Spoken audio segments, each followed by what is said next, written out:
should be live now.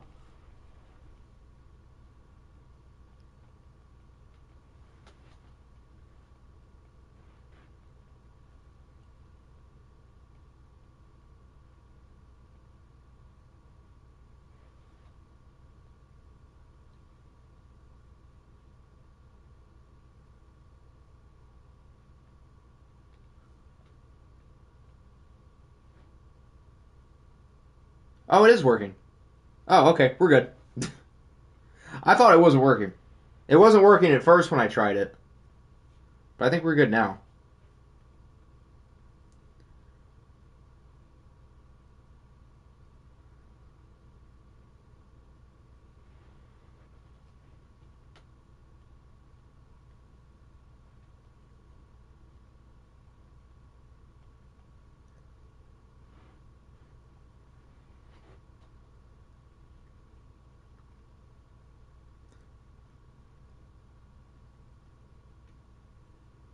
All right, I think we are good to go. Welcome in, everybody, to No Mic. Can you guys not hear me? Hold on. The one time I didn't check the volume.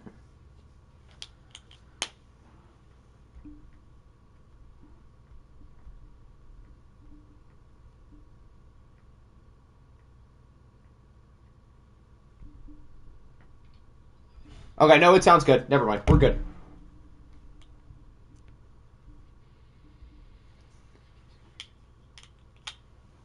Alrighty, so as I was saying, welcome into OFL After Dark. Week 18, the playoffs will be revealed. We're going to know who's in, who's out, and we're doing it on prime time. What is going on, Noah? Shout out our king, Noah. What's good, Little Jaw, MP, Danny, Lenny, Hector, Pokemon, Torin. If I missed anyone, I apologize. But we've got quite the day upcoming because, as we all know, Week 18 is usually an extravaganza. Today, no different. 16 games. I think how many playoff teams have clinched? Not many. I believe the number is 4. Oh, wait, no, it's a lot more than 4. Counting's hard. Dallas and the Bills are the 2 number 1 seeds. And then other than that, all hell kind of breaks loose. The Steelers, the Dreadnoughts, the Nighthawks, the Vikings, and the Raiders are all already in. I forgot about that. These NFC teams all clinched already. I didn't realize they did. So let's go over where everything stands, and then we can begin. So in the AFC, the first storyline is the AFC North. The Steelers play against Baltimore. I don't know why we're not watching this game. If the Steelers win, they clinch the division. They clinch the 2 seed. And they will have any home playoff game where they're not playing against Buffalo. If the Ravens win, then things get kind of weird. Both teams are 10-6. Now the Steelers will the Steelers will be 11-6. The Ravens would be 10-7.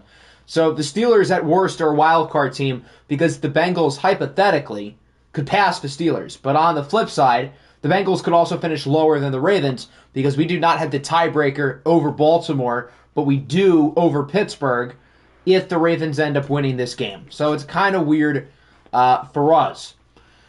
The Texans are in with a win. If they win, or if they lose and the Titans win, then things could get weird. Otherwise, Houston wins their division. The Jets are in a win and in. The Bengals are in a win and in. If either of these teams lose, though, the Bengals have a tough game, then things could get kind of awkward. Let's look at the conference record. So this is where the tiebreaker really is for the wild card spots. The Jets should be fine. The Bengals, it might be a little bit more dicey. Because if Baltimore wins, they will have the tiebreaker. If Tennessee wins, they will have the tiebreaker. If the Orbits win, they'll be tied. And this is only if we lose, keep in mind. So the wild card does get kind of chaotic if Cincinnati loses. As for the NFC, Dallas has already clinched the 1 seed. The Nighthawks can clinch their division with a win. Worst case, they'll be a wild card. Currently, the Commies, Seahawks, and Niners are the other 3 wild cards. They are in win and in scenarios. What happens if they lose, though? Then it goes to these teams. The Golden Eagles had the first spot out, followed by the Eagles, and then the Cougars, who are hanging on by a thread. Keep in mind the Eagles and the Cougars both play each other. So that's pretty much the situation that we've got. So we'll start with mostly some of the non-important games. If anybody here like Danny needs their game early, we can try to do that. But we will start slow. We'll start with Columbus and Detroit. For the Simcast games, we're just going to use the home teams. That's Columbus.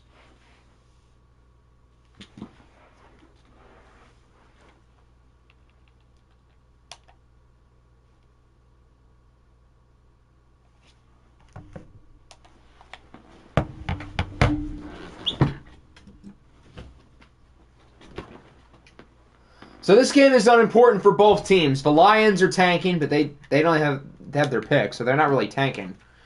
As for the Explorers, they were in the playoff race for much of the year in a tight race to win the division, but they have fallen off down the stretch, and they have no shot of even making the postseason, which is quite the impressive collapse. Will they lose one more game to finish things off and help out the Bengals draft pick? Go Lions!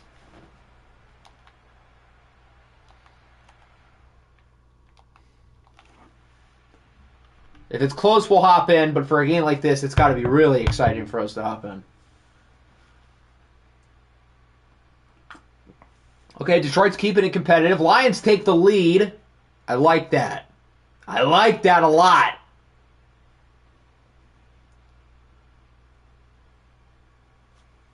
Can the Lions finish it off? They do. So Detroit knocks off the Explorers 27-20. The Explorers finish 8-9 after what was a great season. And so they finish 8-9, and our draft pick of theirs could possibly slide maybe into the top 10 if we're lucky. Tommy Tham Ding Dong. Oh, wow, you must be ahead of me. My stream is behind. Womp womp.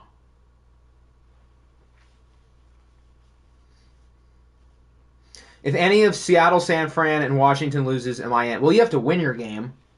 Did I accidentally get out of the box score? Hold on. You've got to win first and foremost. If you lose, you're out. If you win and any of those teams lose, I think you would be good. Because, well, I think you have the in-conference tiebreaker record over all of them. Let's check the head-to-head, though. Did you play any of those teams? Doesn't look like it. So, yeah, it would go to conference, which you should have the edge on. All right, who do we want? We want the Lions game. Caleb Williams outplays Travis Flight. Not a great end of the year for Flight, who was an MVP candidate for most of the year. Probably falls out now.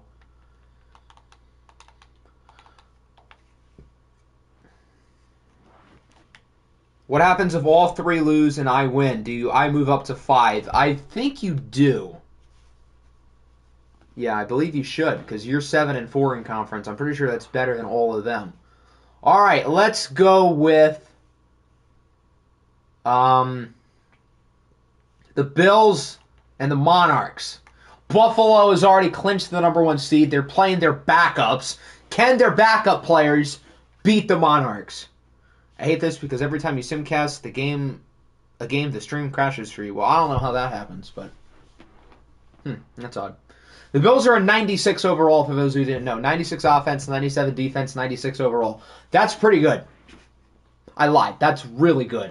Now, unfortunately for Buffalo, they will be without Jonathan Taylor until the OFL Bowl if they were to make it. I think Jonathan Taylor is the most important player because the difference between an elite running back in this game and like a fringe starter is a gigantic difference. I think not having him is huge, and it completely opens up the AFC.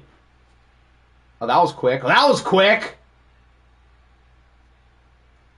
A lot of offense so far here in London. The Bills lost 3 games in the last stream, all 3 of their losses this year. London has the edge. Buffalo ties it. London takes the lead. Bills tie it. Yeah, I think this is where we hop in.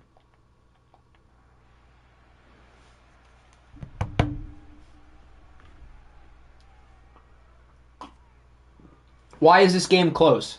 Because the Bills have their backup. Why is Phil Chippendale so fat? He looks like a tubby little goblin. With his gold helmet, he looks like he should be playing in the 1950s. And not to mention, he's wearing 21. Phil lobs it up. Downfield. It's incomplete. I'm used to seeing Phil Chippendale be good at football. This is quite the stark difference like 2 minutes later. But he's wearing number 21. He's running around like a little goblin. With 9 seconds, we're probably looking at overtime. Did we get a water punt? Oh, he was in the end zone. Had that ball been down at the 1, that could have made things awkward for the Bills. If they had tried to kneel it, they might have knelt it in the end zone, but now they're probably just going to run the ball. 21 for the 21 people he killed in 1926. Jesus Christ. Please do mine after the Bills game. I think I can do that. Sounds good. Who is the Bills starter? The Bills starter is user player Mercy Mercado.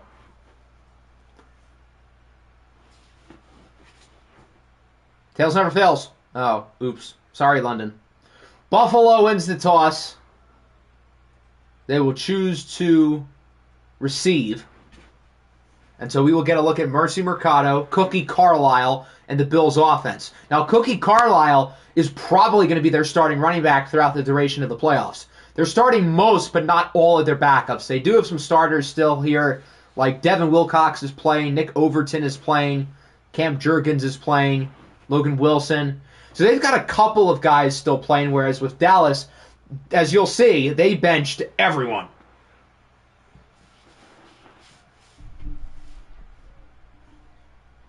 Short throw. I think that is Devin Wilcox. Does he wear 89? I was about to say, is he that big? But yeah, he is that big. Why is Mercy Mercado also wearing 21? What is with these QBs? My Lord.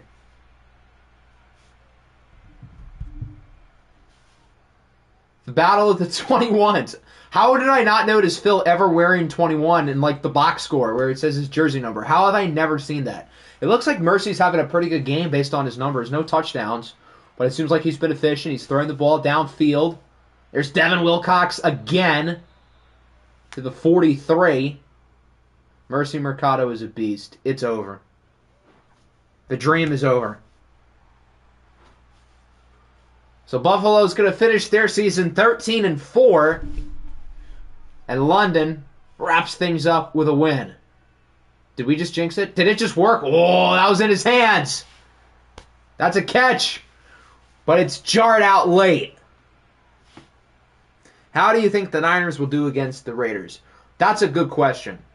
The Raiders have a very strong team. There's a reason why they've clinched. I get their division sucks, but they're really not bad at all. I think the Niners are the better team, but I don't think there's more than a 55 to 60% chance San Francisco wins. I could absolutely see the Raiders winning that game.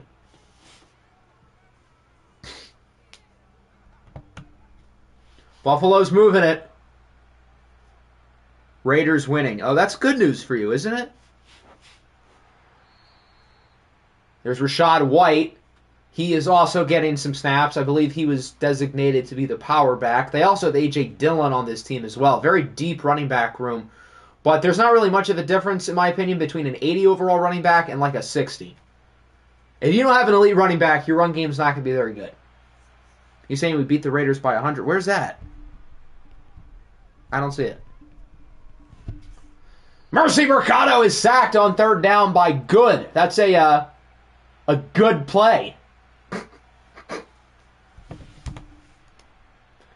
Not a chip shot, but if there's anybody I trust here, Harrison Butker's at the top of the list. This is from 54. It looks good. And he missed it! I think it went wide to the right. Why couldn't if he had done this in the playoffs? Why? Why couldn't if he had missed against New England in the divisional round? That would have been great. This game must end in a tie. We haven't had a tie, I don't think, in all of OFL 21. We need at least one. Screen. Justin Taylor. I forgot Justin Taylor was a person until just now. Loses 4. There's Logan Wilson.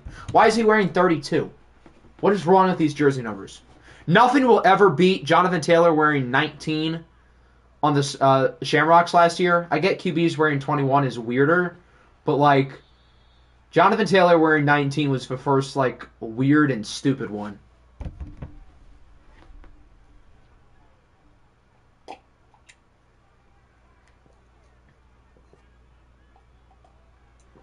Third and 11. Runs right into Samson Abukum. And that'll force a punt. We might actually get a tie. Cocky wore 33 when he was on Vegas. I forgot about that. That is a weird one. So the Bills are going to have a minute and a half. All they need is a field goal. And Harrison Butker is a very good kicker. But he did miss one from 54 earlier.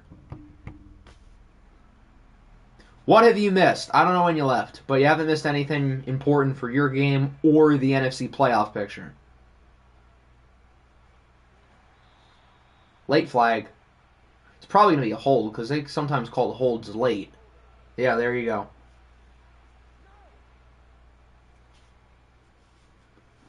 Tyler Boyd called for the flag.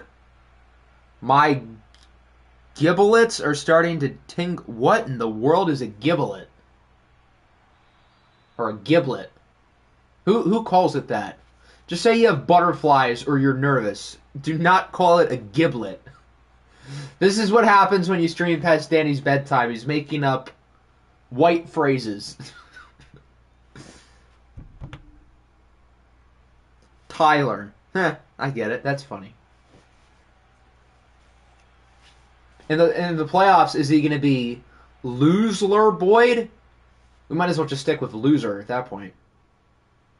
Mercy's under pressure. Fakes the sack. And he's still brought down. He looked like he was about to throw that thing, even though he was well past the line of scrimmage. If this ties, does that mean the Bills' backups suck, or are they good? That would mean they're pretty good, because they tied with a team of NFL starters. Gee Willikers, I love to see football. Aw, shucks. All right, so the Monarchs have 2 timeouts. They have it at the 24.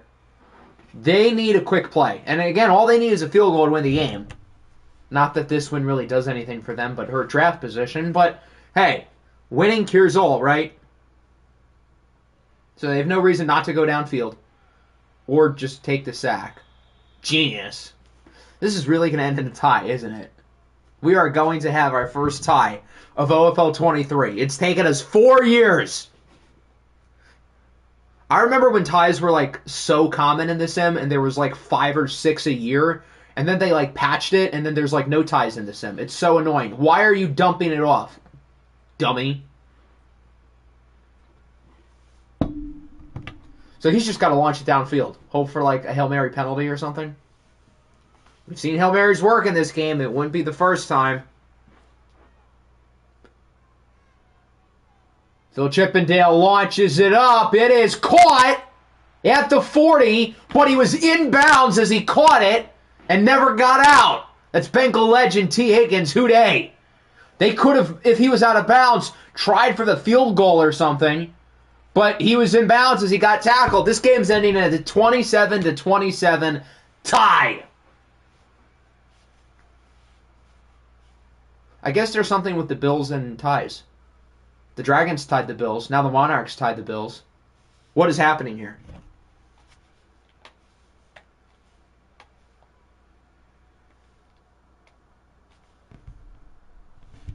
Monarchs coach happy they tied. Denmark would be happy. Denmark's probably blowing up like a school or something. Mercy Mercado was pretty good. Phil Chippendale, perfect passer rating. He actually had a really good game. Cookie Carlisle got hurt, broke off a big run of 85 yards and gets injured. So now the Bills might be without their new starting running back, and it'll be Rashad White and I guess A.J. Dillon, unless Mercado's going to be fine, unless Cookie's going to be fine. I don't think that's that big of a downgrade. Braylon Trice with 3 sacks. Wow. Are the Bills like scheme merchants? Are Will Anderson and Micah Parsons scheme merchants? I don't know how that's possible because Myles Garrett doesn't get 3 sacks and he plays the same position in the same scheme. Whatever. Let's move on. We'll do the Niners and the Raiders now. Our first super important game. So, the significance here is if the Niners win, They are in. Danny is in the playoffs. Wow, they're a 91. Oh my God. That's pretty good. If the Niners win, they're in the playoffs. And I really feel like if this San Francisco team gets in, they can beat anybody. Based on what we've seen in watch, this is immediately one of the 3 or 4 biggest threats in the NFC. But they've got to win. If they lose, I don't like their chances. They just would need one of the... Actually, no, they would definitely be out. Unless, like, the Eagles and the Cougars tie and the Geagles lose, then San Francisco would be out. So winning, they're in. Losing, they're out. It's really that simple. If I'm an NFC playoff team, I'm rooting for Vegas. I do not want to play San Francisco. Quick start for the Raiders. For chaos, I kind of want to see the Niners win. I want to see what Danny can do in the playoffs. Close game. Niners take the lead. Raiders answer with a field goal. Raiders get 8. Niners tie. We're going to go slower. This is looking like quite the game. San Francisco on 3rd and 12 gets 12. That's not enough. They punt it. Oh, but they force a turnover. And they do nothing with it. Raiders have it back. Big play down the field. Looks like they're going to kick, and we're going to hop in. After the kickoff. I don't feel like saying the kickoff. If this game ends in a tie, I think the Niners would be good. If this game ends in a tie, the Niners are in. So they can tie or win. They just can't lose. It's intercepted! Oh, no! Keely Ringo picks it off, and he takes it for a house call, and the Raiders lead by 10. Oh, wow. He was looking for A.J. Brown, and Keely Ringo takes it the distance. And now the Niners have a lot of work to do, down by 10. Oh, wow, the Raiders have a lefty kicker. That's funny.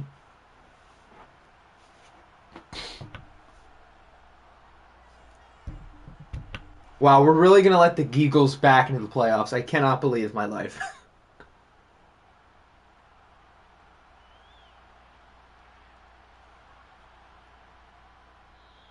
We're not going to simcast, no. We won't sim. We're watching. If it becomes a 3-score game, we'll simcast. It's like any other watch game. If it's out of hand, we'll simcast it. But since it's not, we're still going to watch. The Niners have performed very well in watch against the Jets and the Nighthawks, 2 teams who we expect will be in the playoffs. The Nighthawks have already clinched. The Jets are as sure of the thing as it gets.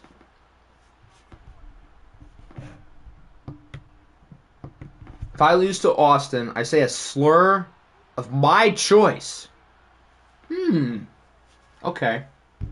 I will be screenshotting that for later. Oh dear, Pope, 14 of 27. In the most important game of his career, along with the pick 6, it really doesn't look like he's shown up. There's a short first down. They've got to move fast, though. They can't be just throwing it 10 yards down the field. They got to move quick. Chop, chop. Downfield pass is incomplete, nearly intercepted. I don't think I would say the Niners are fraudulent because they've had 2 really dominant games. And Daniel Godley. Justin Pope had 1 bad throw. So I don't think this team is per se fraudulent. More so, that was a bad pass. That was also a bad pass. Justin Pope is not having a good drive. If only they had Daniel Godley. I think in hindsight that move did work out for the Niners because they got so much. And Justin Pope was probably better than Godley throughout the year. But yeah, this is not good. This is not good at all. 3rd and 10. It's because they played the Jets and those are 2 playoff teams. What a throw downfield! Okay, we've got ourselves a game. A.J. Brown with the touchdown. The Niners did not have to use a timeout on that drive, which is significant. I don't think you go for the onside. I don't blame you if you do, but it's so hard to get them in this game. I would kick it off and just try to trust the defense. Okay, they're going to go for the onside. I don't blame them. If it works, that's huge. And it is quickly scooped up by the Raiders. The Raiders have Travion Henderson as their main running back. He's good, but not great, but good. We'll see if he can get a first down and eliminate the San Francisco 49ers. All right, not a bad start for Vegas. They get 4. A first down officially ends it. The Niners season on the line right here.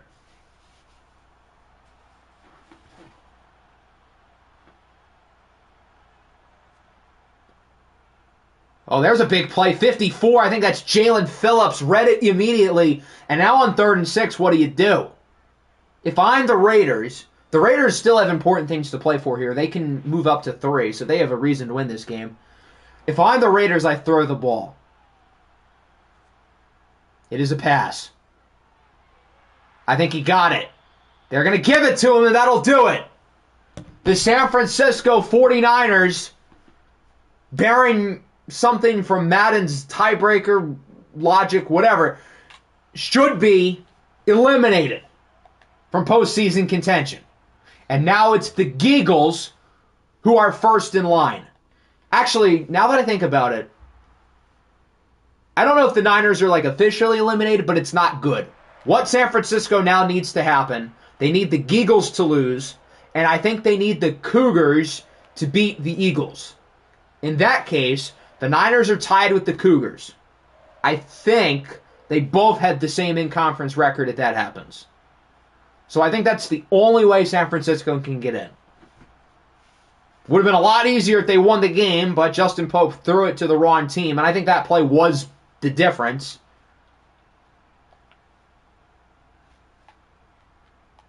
And I feel like Pope just was not that good. I know he threw for 300 yards, 9 yards an attempt, yada, yada, yada.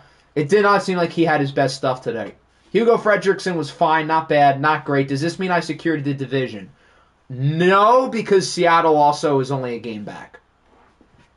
If the Cougars beat them, then they're officially out. We can check. Did they play each other? I don't remember. But if they did, then bye-bye San Francisco for good.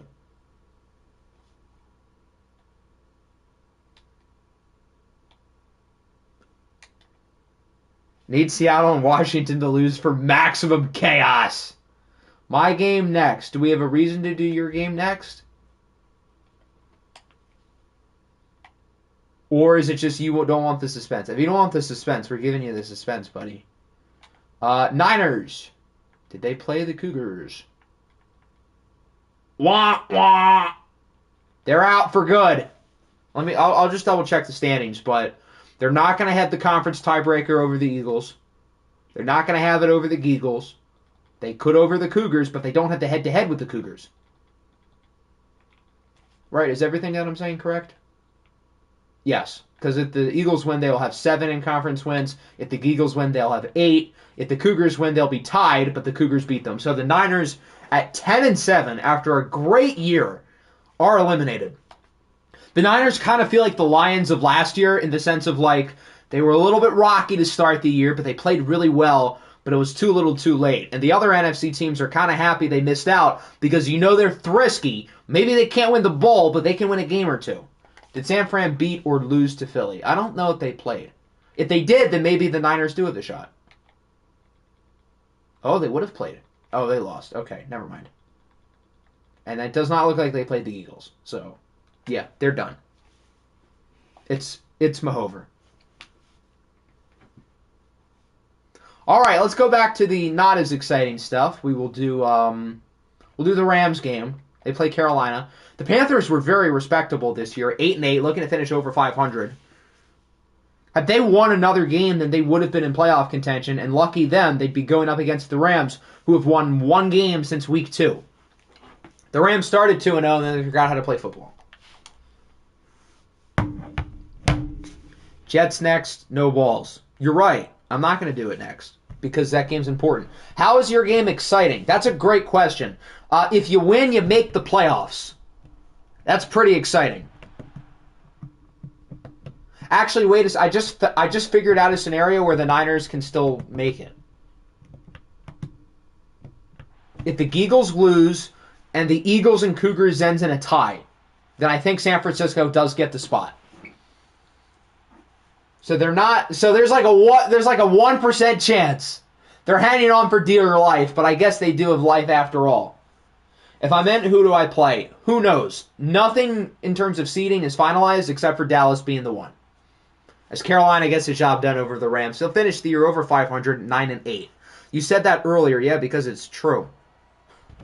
We've seen one NFC playoff implication game, so we don't have an answer. We don't know how any of the other teams above have done because they have not played.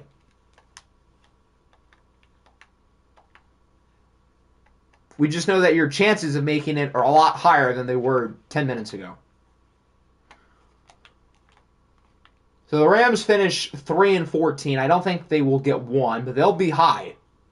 What is the mathematical possibility for me to become the number one AFC seed? Probably the same probability of me getting banged tonight, which, I mean, you can do the math. All right, what's next? Let's take a look.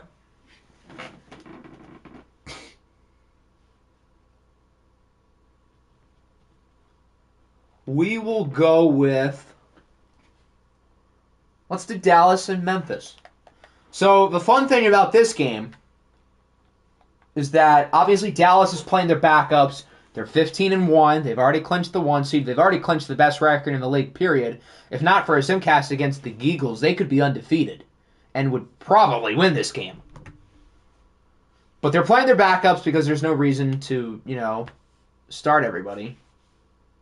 But the interesting thing here is that the Steamers are also playing their backups.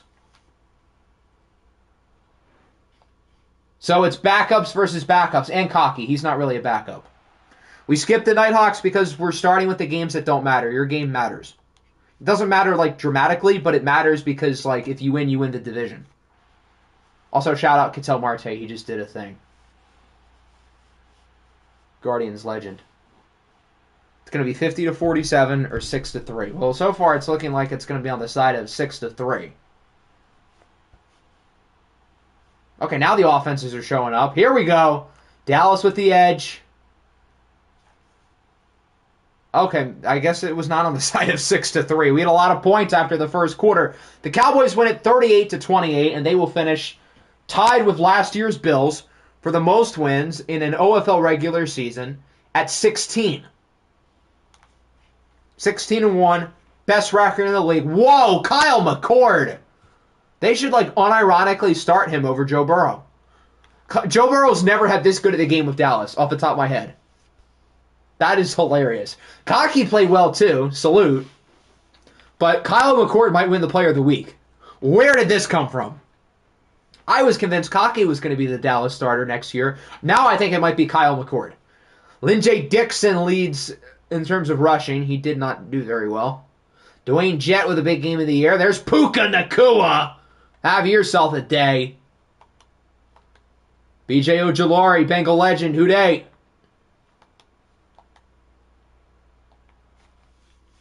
I speak for all of us when I say we want Kyle McCord starting in the playoffs.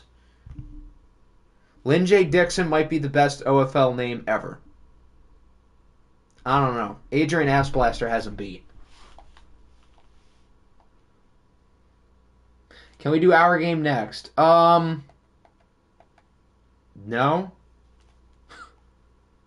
I think we still have at least one more game that is not important.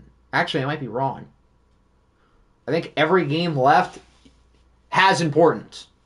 So that means I think we're going to flip it over to our first watched game of the day. The Orbits is important because they have a very slim shot of making the playoffs, but it is possible. They're basically like the Cougars of the NFC because they're tied with everybody, but their conference record's a little bit worse. Why is Sherwin bickering?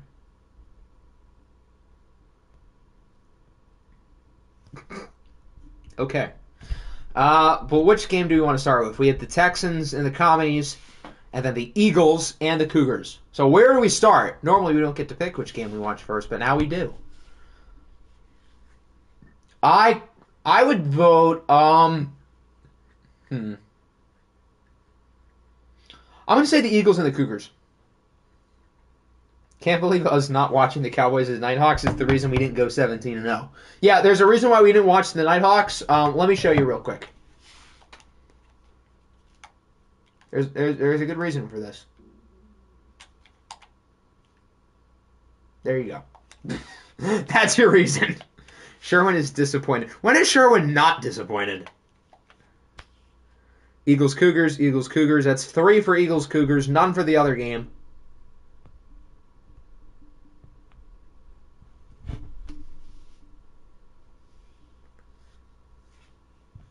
Should have watched the game for us to make history. Yeah, but don't we want to watch playoff games?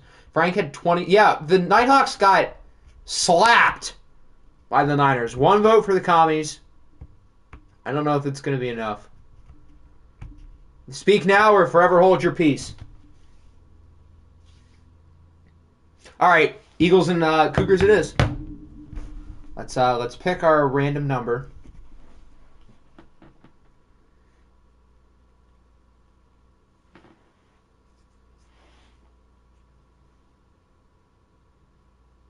Lands on 2. The Cougars are home.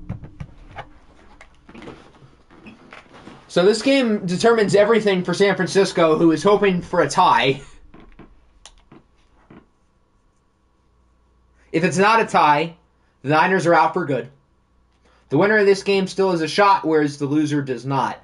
The winner of this game, if we have a winner, can get in if the Eagles lose.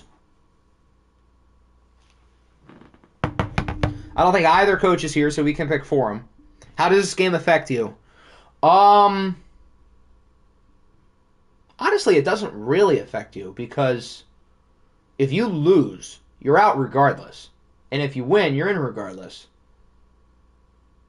So this game honestly doesn't really affect you all that much.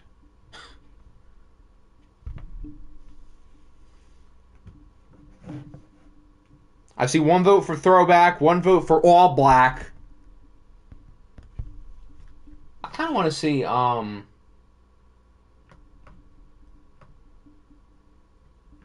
honestly, these are hard.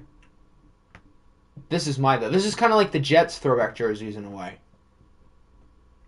Yes, this is hard. What if Seattle loses? If Seattle loses, then that bumps everybody up a spot. That bumps Washington up. That bumps the Eagles up. That bumps the winner of this game up.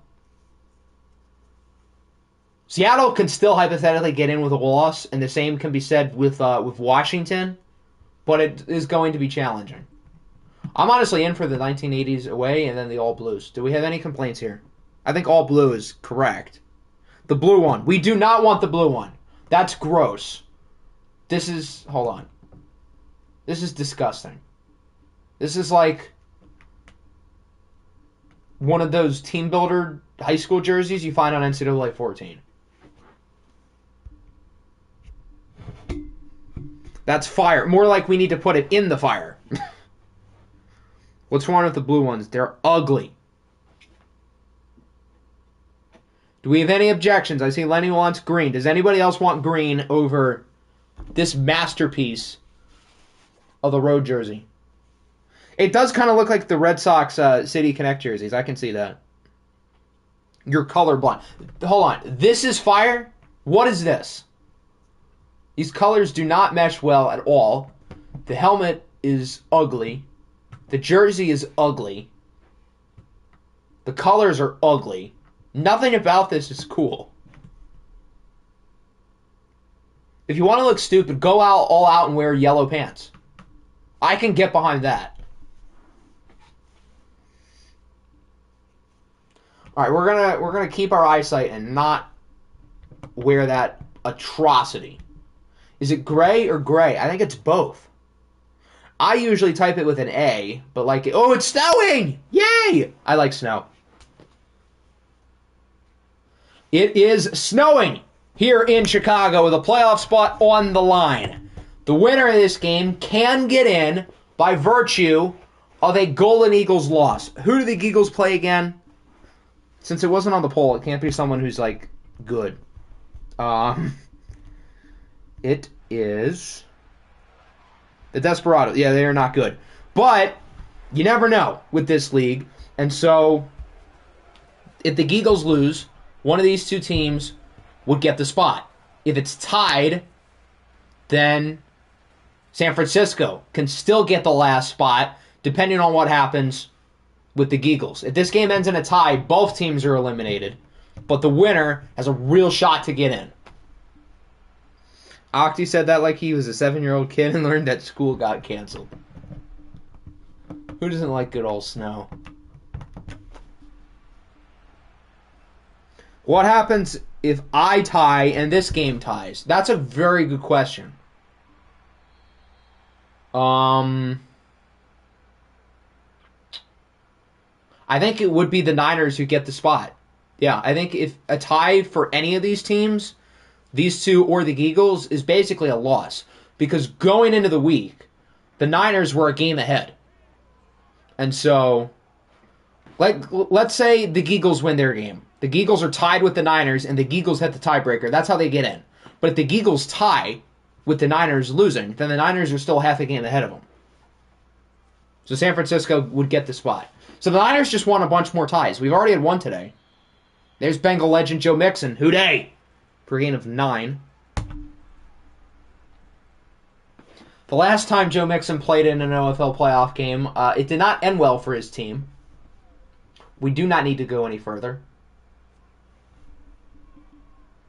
I don't think we've watched the Cougars with Steven Universe yet, if I remember correctly, so I'm curious to see how this goes. If you lose to the Desperados, you're not going to hear the end of it. If Hector loses that game, I cannot wait to see Todd just dunking on him for, like, weeks. Mike Williams already hurt. That's not ideal. Yeah, this is Caddy's team now. Imagine I tie. You cannot tie and get in. That's not possible. Because you're not going to have a better record than 7 teams.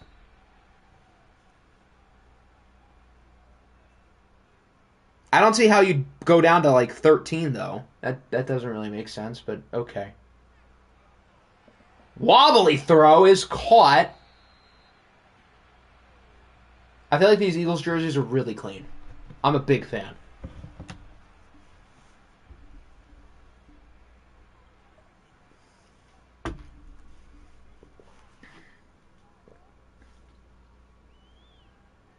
Universe goes short for Mixon. They're moving it slowly but surely down the field. After this, we are not watching Broncos and Seahawks. We have better things to do. We can maybe simcast that game. But we ain't watching it. Gregory Rousseau is hurt. If we win this World Series, is this one of the best runs ever? What do you mean by best? If you want best, like pure domination, probably not. Then you want 84 regular season games. In terms of an improbable run, I guess. Baseball, it's weird because any team can win it. Whereas, like, in the NBA, an 8 seed, at most, is not getting out of the second round unless you're the Miami Heat.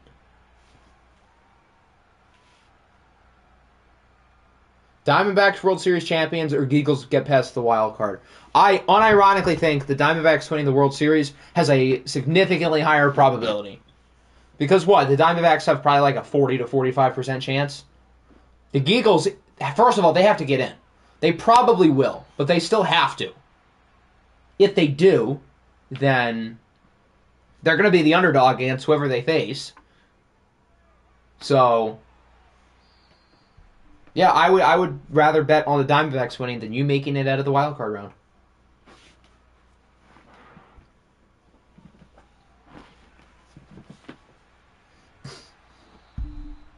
Yeah, math says winning the World Series. See?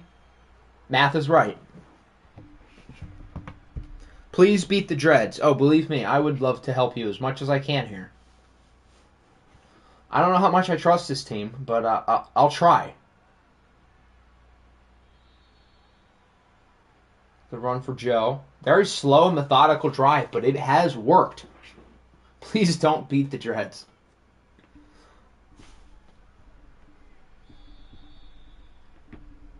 Down at the 2 now, 3rd and goal. They're trying to punch it in. They're having some trouble, though. Looks like they're going to keep trying. Hand off for Mixon. He does not get it. What do you do here on 4th and goal? I would honestly kick. And if not kick, I would throw the ball. Because they very clearly cannot run it in.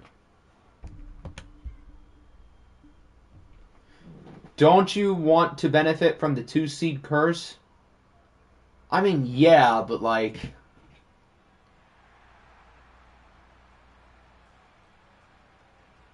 we can, like, hypothetically not be the 2-seed. If Houston wins, and we win, then we would be... and the Steelers lose, then we'd be 3. Because Houston beat us.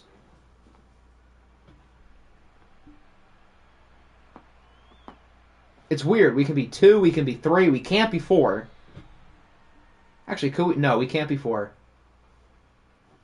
Isn't it? Yeah, isn't the 2-seed curse broken? The Bills were 1 last year.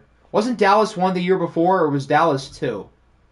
I know Dallas was home every playoff game. But I know we were 2 that year. I feel like the Dreads were 2 last year as well. So I guess 2 seeds have made it, but... they haven't really been winning. So I guess it's like kind of broken, but like not really.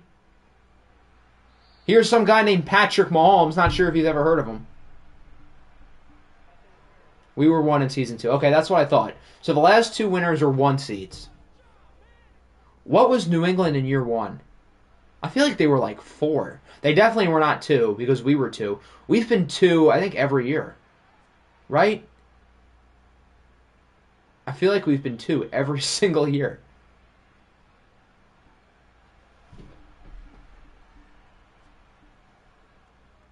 And maybe we might have been 3 last year. I think we were 3.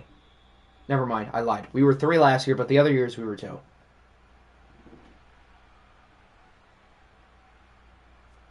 Did we beat Tennessee on the road last year? I feel yeah, because they played Memphis in the first round, so that would have been on the road.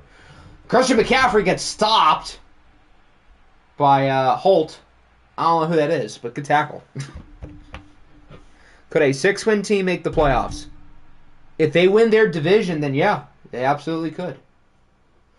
I think like a 3-win team could make the playoffs, hypothetically. Oh, what a punt! Down at the 3. Who's the Eagles running back? They have Christian McCaffrey.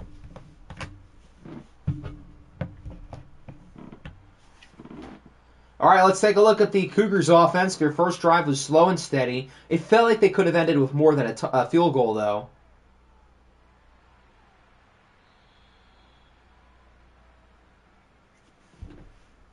We got to real-time relive the Raiders and the Niners.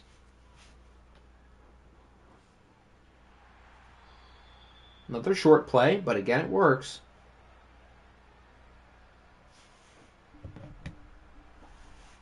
Don't got to do it flashy, you just got to do it right. Where would an 0-17 team place in the standings? I could not tell you. I wish I knew.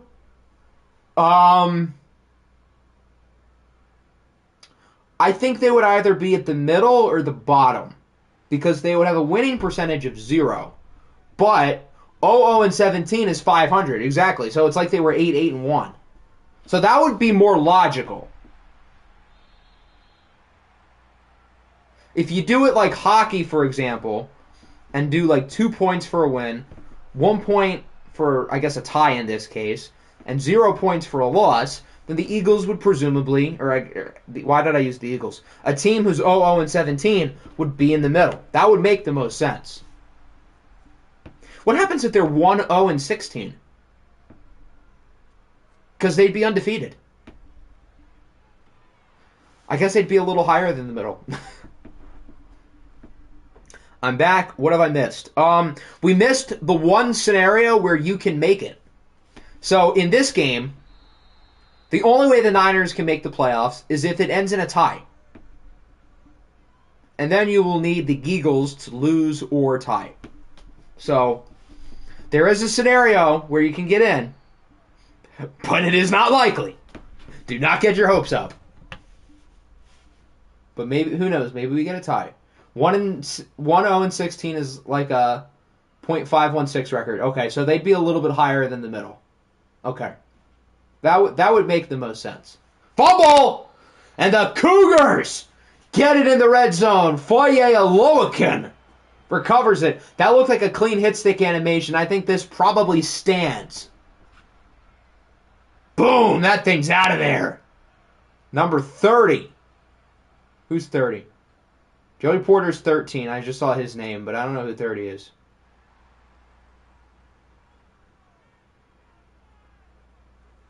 And so the Cougars, with the biggest play of the game so far, get it at the 17-yard line. Oh, I thought Mixon was about to break that. He had room.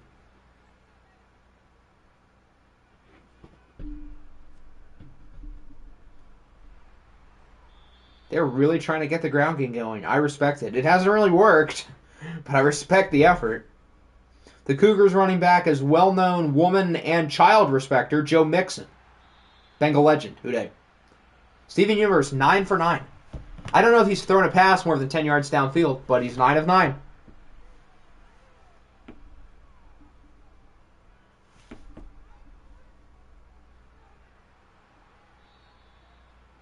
Legendary woman respecter. That's one way to put it. What playbook are the Cougars running to have all these runs? It's not a bad playbook, minus the fact that Mixon ain't really cooking. But, what does it say as? Did Candy touch it? Or would it have been the previous coach? There's your touchdown! Kendall Walls! Okay, it wasn't Candy.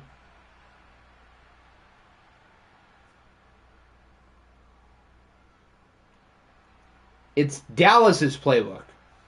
Would not have guessed that. Huh. Interesting. Kendall Walls is a real person. Is he now? I don't know who he is.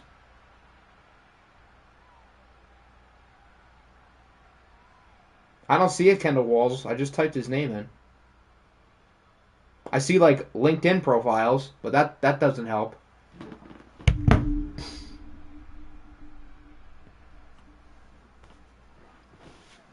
Here's CMC. Good run to the 39. The Eagles finally get their first down.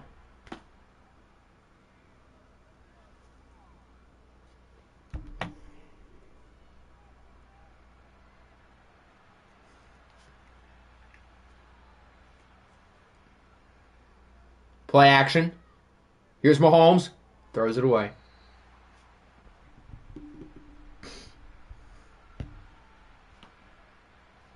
Did you know I'm on Google? Good for you.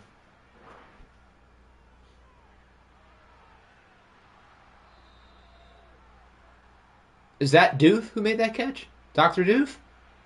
Dr. Doof! Or you could look up Myles Garrett. Will you be showing up for trading away Myles Garrett? He did not get it. It's 4th and inches. Your season's on the line. Your offense has done nothing today. Punch that sucker in. Tush push it. I'm not surprised, but I would go for it. Grow a pair of balls. Spida has the first 40... No one dropped 40 on Wednesday? Really? That's a surprise. And we're still going to lose.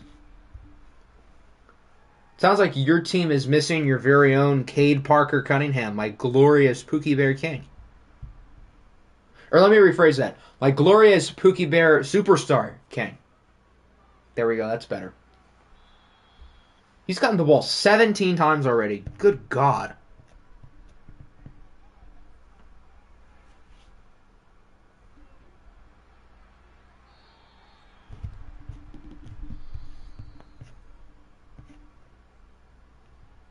We're missing Garland and Alien. I know who Alien is, but it looks like you typed in Alien. That's funny.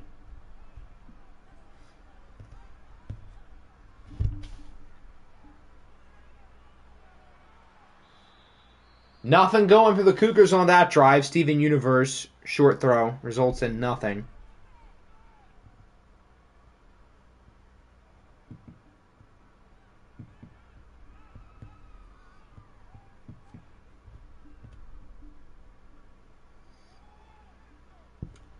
Now the Eagles get it back with not good field position at the 16.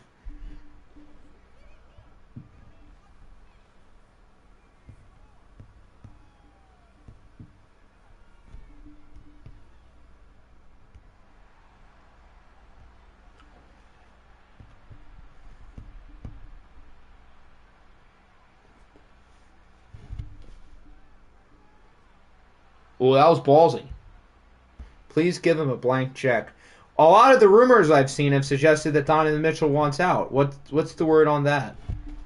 Is that like something that like could happen?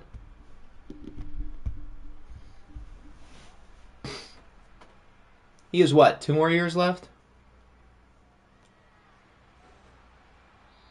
There's the sun god, Amon-Ra St. Brown, who has not really done anything today. They should probably look to get him involved.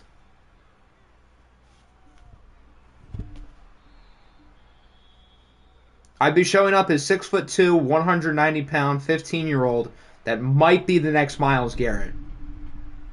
Might. Okay. Well, did he just flip that? Oh, it is Patrick Mahomes. I guess if anybody's going to do it, it would be him. But Myles Garrett is not somebody who like was a late bloomer. If you want to be the next Myles Garrett, you kind of got to start now.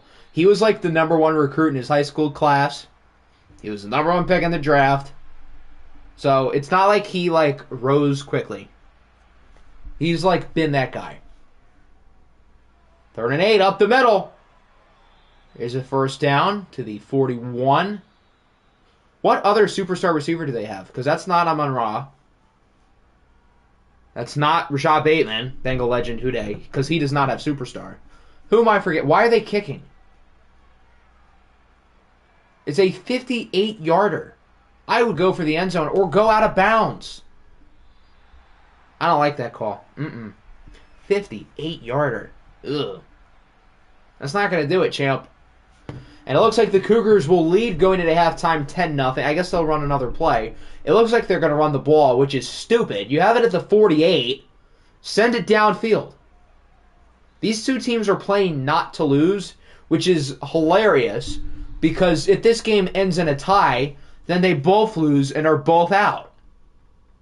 So, I feel underwhelmed by what these teams are trying to do.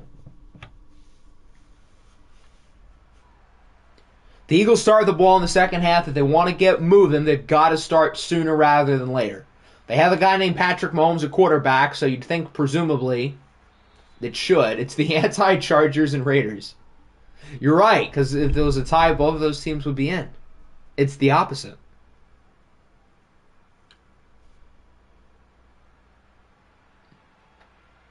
The Eagles didn't trade all that for Patrick Mahomes to miss out on the playoffs, and they've done pretty well with them. Stupid, sexy SG. Whoa. Okay.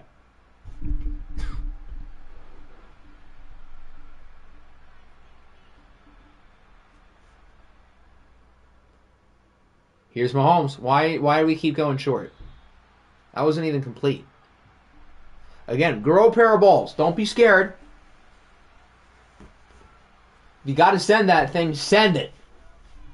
Mahomes does send it. It is caught by McCaffrey. There you go. Finally, Mahomes goes downfield. And shocker, it works. Why are we downplaying it? Oh, I'm not saying he's not a good-looking gentleman. Because he absolutely is. Top 5 in the league. I think that's fair. I won't argue with it. He is a rather good-looking, fine fellow. Do my game after this. We'll see. No promises. There's a good throw. And a big broken tackle. Here come the Eagles. There's Rashad Bateman. Houday. Jalen Green. Hear me out. Jalen Green I don't think is higher than SGA.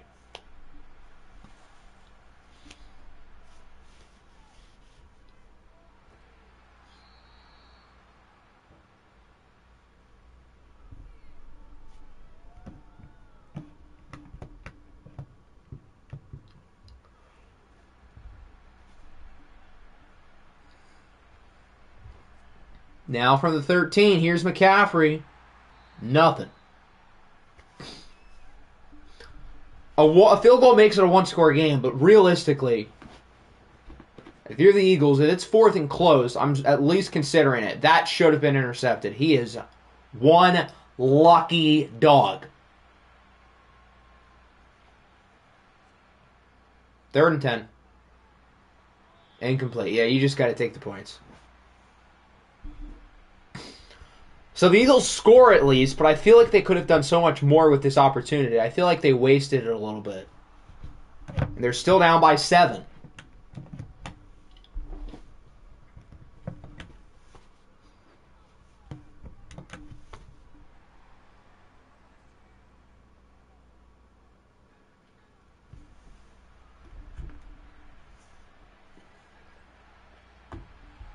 So let's see what the Cougars can do.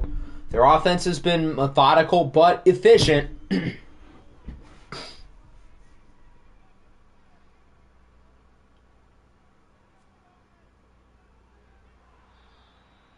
Incoming pick. Mixon has gotten the ball 20 times, and he has 53 yards.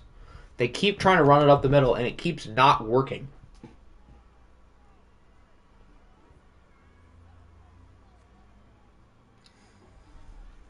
Second and 11. There's a nice little broken tackle. Gets 10. Steven Universe still 100% completion percentage. And has a yards per attempt of like 7. Or worse, a yards per completion of like 7.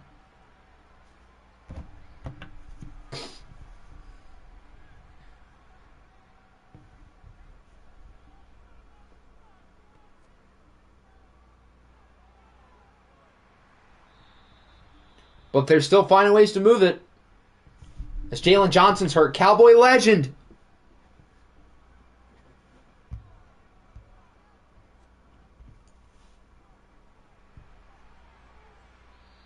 Another first down. And as long as they continue to move the ball slowly, they're going to keep chipping away at the clock. There's only 4 minutes left in the third. This game is zipped by. And it's not a coincidence. It's because they've ran the ball or completed every play.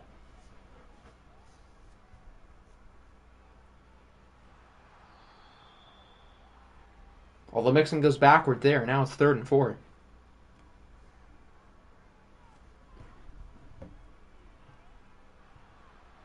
Another completion. No, he didn't get it.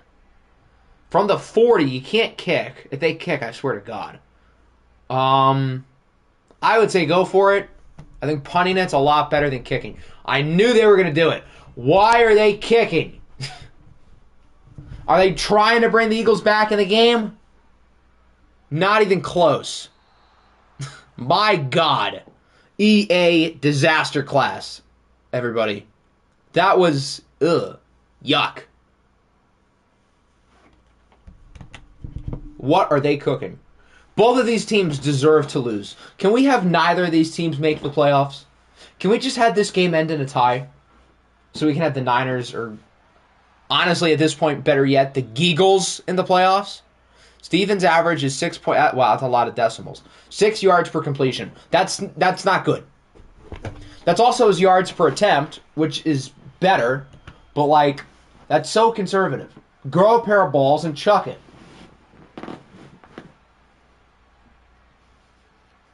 At least he's been efficient, though. These teams cannot run the ball. Jeez. As bad as Mixon's been, McCaffrey on the ground has been even worse. It's just that he's ran it less because the Cougars have been dominating time of possession. 3rd and 4. Mahomes is an open man. There he is. All the way to the 18. For number 18. Lucas DeWave. I forgot they had him. That's right. He was the receiver they got for A.J. Brown. I knew they got someone.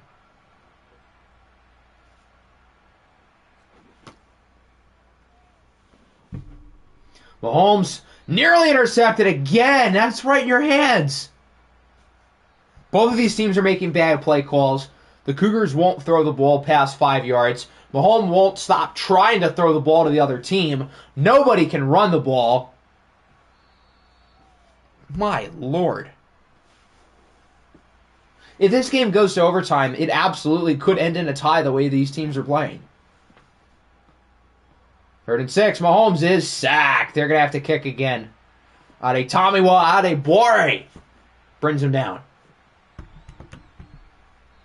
And that'll wrap up the third. Now that we enter the fourth, could the Eagles change their mind? I would probably still kick it. I don't trust them to get 10 yards, I'll be brutally honest. Yeah, I think this is the right call. So they'll bring you within 4, but the Cougars will hold on to their lead.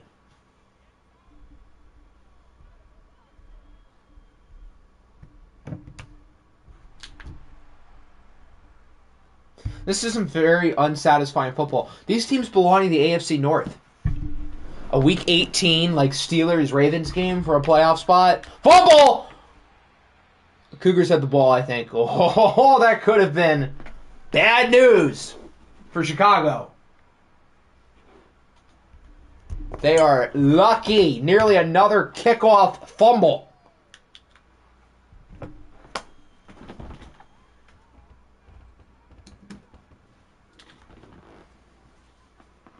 Why are we tossing the ball?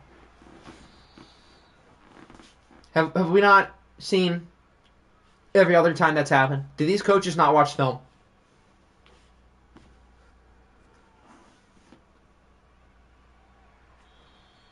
Again, not much for Mixon. He might get the ball 40 times today. And he might not get 100 yards. They've ran it nearly double the amount of times they've passed it, but every passing play has ended in a completion. No first down. It was a completion. He's now over 100 passing yards at least. No first down. There's Josh Downs. So now the Eagles can take the lead.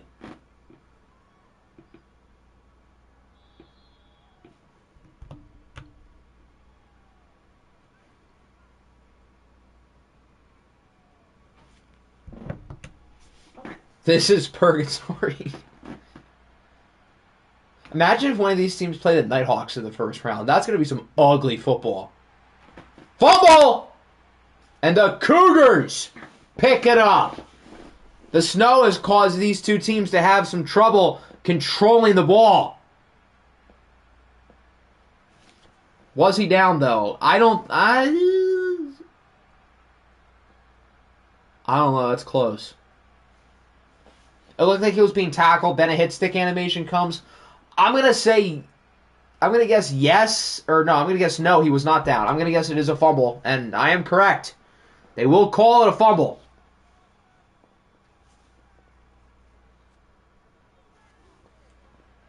And Joe Mixon proceeds to immediately lose 2 yards. Watch CMC is not that guy. He's not that guy at all. Who's going to draft him next year? Probably not me.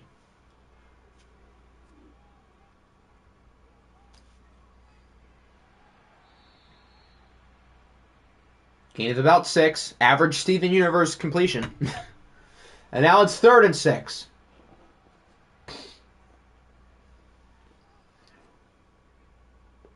They're going to just run the ball. And it works! The Eagles were not expecting run. And Mixon gets it to the 9. That is a huge play. Who would have thought? Like a 15-yard run is huge, but there haven't been many longer plays for this Cougar offense today. That genuinely might be their longest play of the night.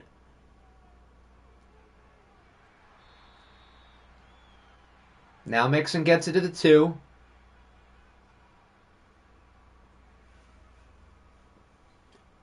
Second and goal. Misfires. Finally an incompletion. It took us 3.5 quarters. It'd be more impressive if he actually threw the ball past the first down marker. Of course they run a toss. And it works! Joe Mixon breaks the tackle. And the Cougars lead by 2 scores. A toss play worked. And it's not even because of the blocking. That was all Mixon. That was terrible blocking. But Mixon breaks the initial tackle. And now the Eagles really have their backs against the wall, down by 11.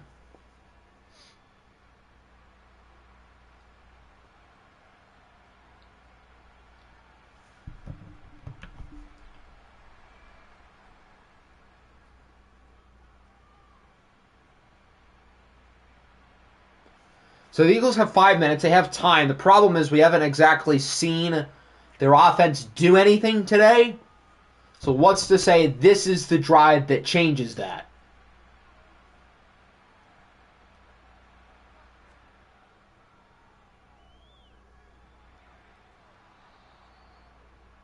Short throw, solid gain. They've got to move quick, though. I would start going no huddle soon.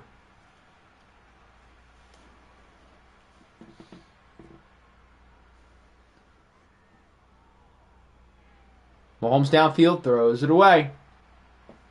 Now it's a 3rd and 3.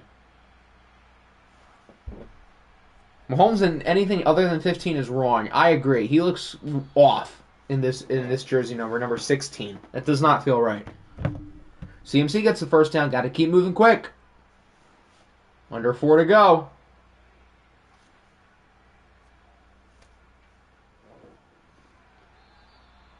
Out of bounds is Amon-Ra St. Brown. Congratulations, Cougars. You are not getting Amon-Ra St. Clowned. Short throw. There's a first down. It is Amon-Ra St. Brown making the play. Got to keep moving quick, love. These short passes aren't going to do it. With your season on the line and 3 minutes to go, you're not Kirk Cousins. You are Patrick Mahomes.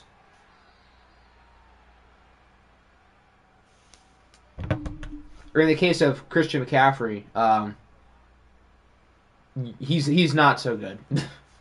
There's no making him good. But Mahomes, we know he can sling it downfield. There we go. He gets it to the 43. Kirk Cousins, this will not be allowed. Kirk Cousins in an important game would throw the ball into the ground in this scenario. The Eagles are getting Cougar dominated. That'll bring us to the 2-minute warning. The Eagles don't exactly appear to be in any rush. And, well, that's not good. They've got to start moving it.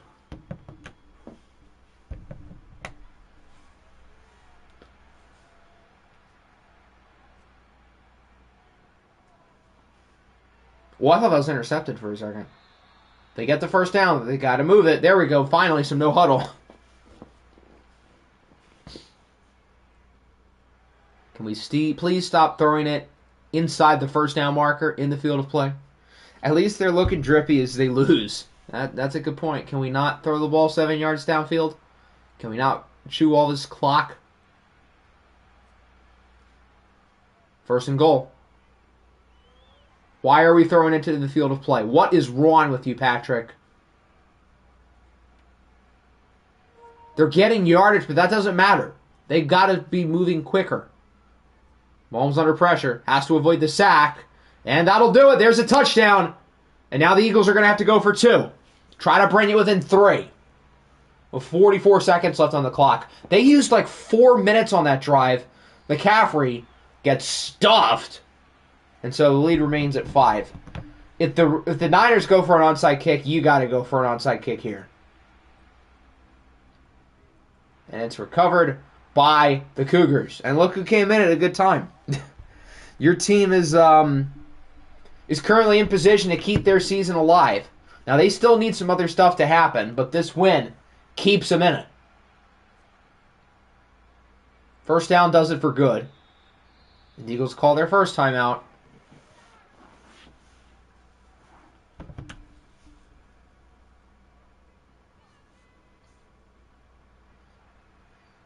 The Cougars are 6 yards away from ending the Eagles' season.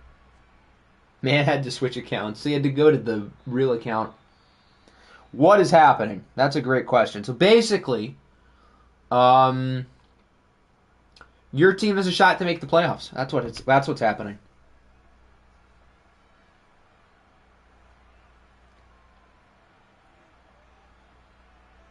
Third and 8. It looks like they might throw the ball. I don't mind that call. As long as you actually throw it past the first down marker. Do not throw it to the running back. Jay threw it to the tight end. I thought that was the running back. So now it's 4th and 1.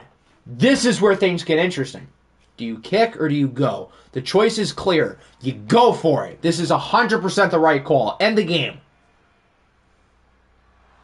Mixon does not get it. So the Eagles don't have timeouts, but they have 25 seconds. Can they do it? My guess, based on how their offenses moved the ball today, is no. But they do have Patrick Mahomes.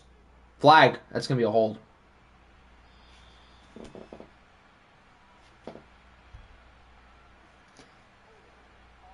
I was getting clips for a YouTube video, and I had to do it on an account because it's easier not to clog up everything. That makes sense. Now they're backed up at the 23 after the hold. 1st and 20. They've just got to look for the sidelines or just chuck it for the end zone. It's caught. They're not going to have enough time. This is over. The Chicago Cougars keep their season alive. It wasn't pretty, but a win is a win. 17-12. And now the Cougars' hopes lie on the Geagles. If the Geagles lose, then the Cougars are in line for 7th place. Statistically, both QBs were pretty good. The eye test suggests that both QBs were not pretty good. I don't care that Mahomes' numbers are good. He did not play well. Steven Universe, 94% completion percentage. 6.3 yards an attempt. Not horrible. But when you factor in that it's like less than 7 yards of completion, that's pretty bad. Nobody can run the ball. The difference is the Cougars tried to, and the Eagles didn't really try to. Lucas DeWave was kind of good. That's about it on offense. Defensively, a lot of TFLs. Whole lot of them. Only one sack, though, by Adebawore. Do we want to do the Geagles now? Or do we want to save it? That's a great question. Why not? Let's do it. So, basically, we're kind of going to find out who... Actually, hold on. I need to check one thing. Win. Okay. So, if the Geagles lose, then things get kind of chaotic. Now, if the Geagles win, and let's say the Commies lose, then the Cougars still get the spot because they beat the Commies twice. And Seattle wins. Yeah, actually, I changed my mind. We'll save it. We'll save it. Although all the other games left are important. Never mind. We'll do it now. I talked myself into it. All right, Hector, are you ready?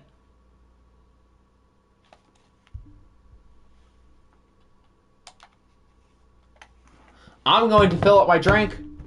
Don't gossip about me, and don't let the place blow up.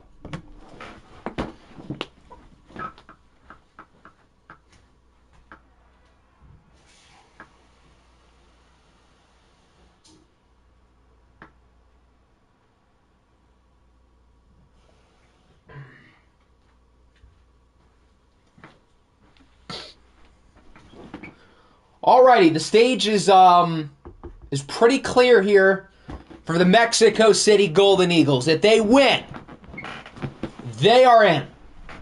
If they lose, they are out. It is really that simple.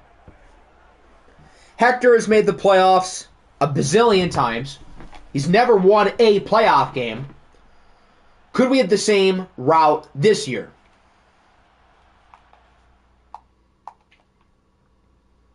And they're playing against a bad Desperados team. If the Desperados win, then chaos. Although if the Eagles win, we get chaos too. And the Desperados are actually winning. Oh my God. Are they going to do this? Okay, it's a 3-point game. We'll sim. Is Austin going to win this? They have it at the 7. Austin's up by 10. No shot. Eagles get one back. Onside is recovered by Mexico. Oh! Okay. Well, that's interesting. Can Dak Prescott will this team to the playoffs? Pectavious Game of the Yes is getting loose on the sideline. They might need him. Things indeed just got spicy. Like the top half of these Geagle jerseys, as they call their first time out. Someone might have gotten hurt there. That might be why they used it. Dake is choking. Yes, this is Dak Prescott, who's looking to bake, looking deep, and it's caught to the 10. I assume that's McLaurin. So now they're in field goal range. Can't turn it over, though. I can't believe Austin's actually going to lose this game.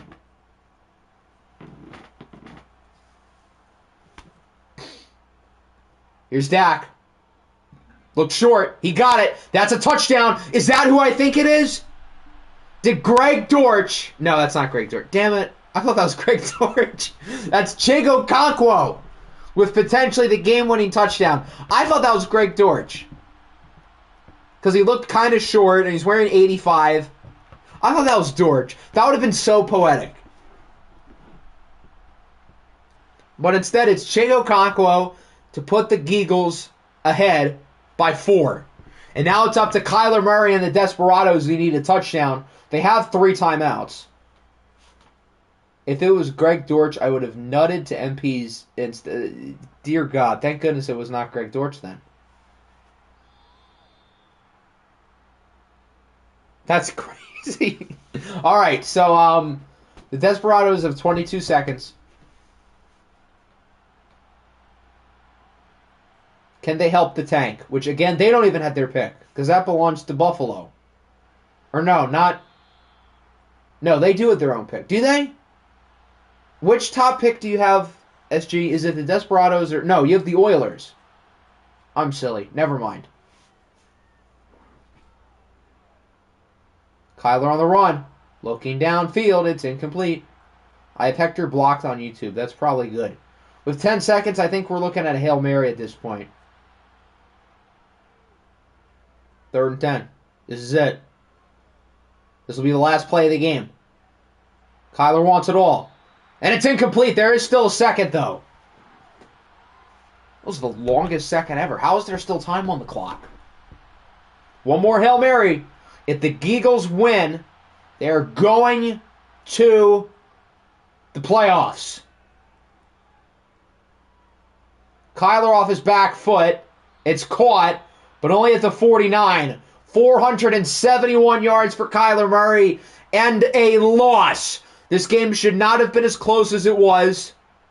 But on the flip side, the Desperados should not have choked it. They were up by 10 with a couple minutes to go. But that onside kick is ultimately what was the difference.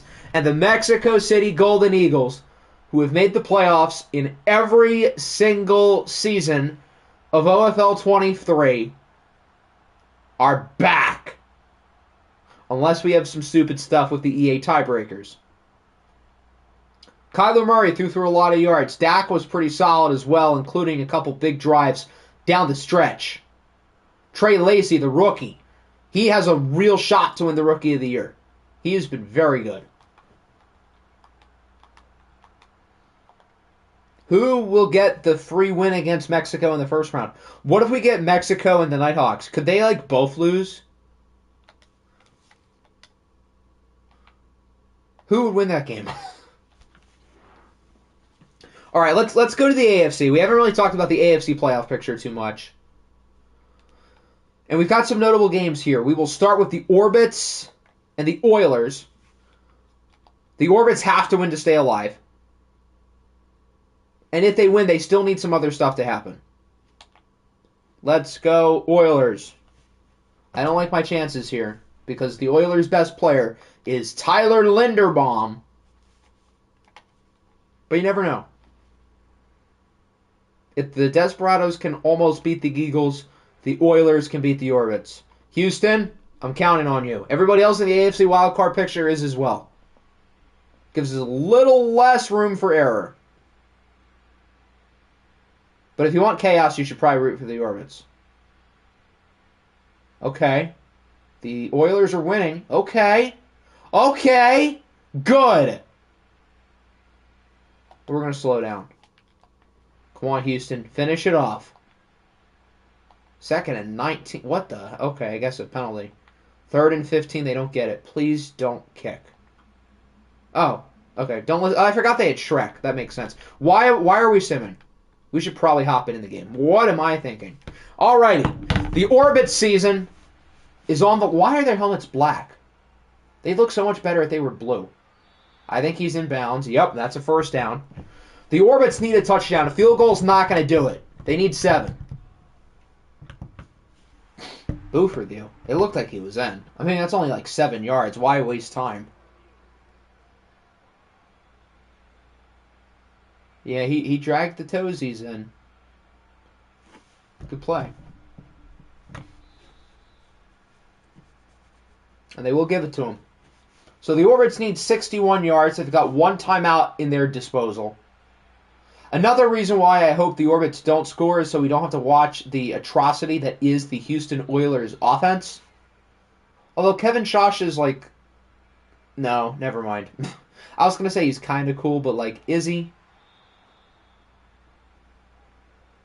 Come on, Drake. God's plan. 53 seconds. They're moving it well so far. Under pressure, nearly a sack. Good job by Drake May to get rid of that ball.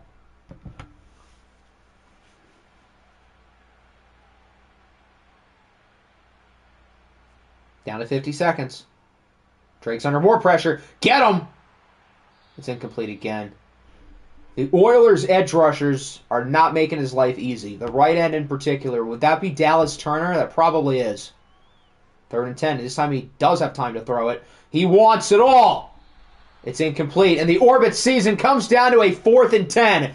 Come on, Houston. Finish him off.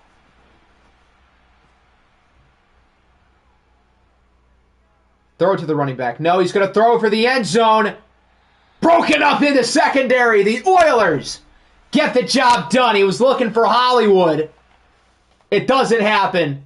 The Orlando Orbits, you got to give them credit. They had a good run to end this season, but it won't be enough. They'll finish 9-8. They will miss out on the playoffs. So that makes things easier for everybody else. For the Jets, for the Bengals, for the Ravens, and for the Titans.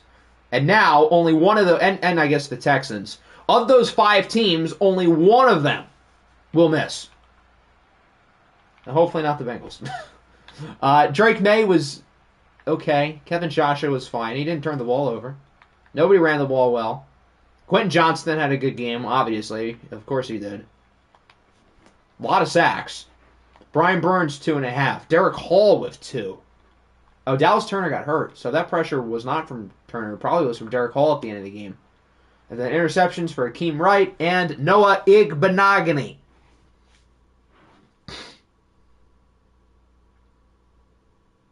Do we want to do all the AFC stuff now? Just knock it out? Or do we want to do all the NFC stuff? I kind of want to rip the Band-Aid off. My vote's for AFC. Just get it over with, please. Jets, I assume that means AFC. So that's 2 votes for AFC. Jets. If everyone wants to start with the Jets, everyone wants the AFC. Okay, good. Alright, I actually don't think this game really affects us, so honestly I kind of hope the Jets do. Actually, it does for seeding, but like, I don't really care about our seed. I just want to get in. So I kind of want to see the Jets win. Although if they lose, I won't be too upset, because they'll probably make it in anyway. Actually, never mind. I kind of want them to lose. Because they should make it in anyway, based off of the tiebreakers, so they should theoretically be fine. And the Orbits losing certainly does not hurt either. But it would be cool to see the Jets make the playoffs. Although, again, with a loss, they probably will anyway. And they're not looking too hot.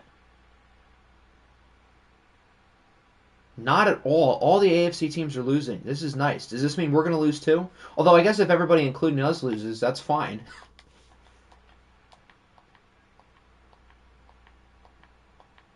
Chargers chewing clock, get a field goal. It's time to hop in. 17-11. What are these scores? We had 17-12 in the other game.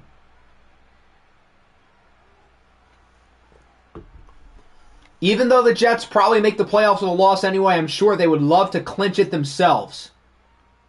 Desmond Ridder doesn't look like he's had that good of the game. Does this help chaos or hurt chaos? I would say the Jets win, they'll be 5. Like, pretty much guaranteed. Yeah, no, if they win, they're going to be 5. If they lose, then things get a little bit weirder. So, well, that was nearly intercepted. So if you want chaos, I guess root for the Chargers.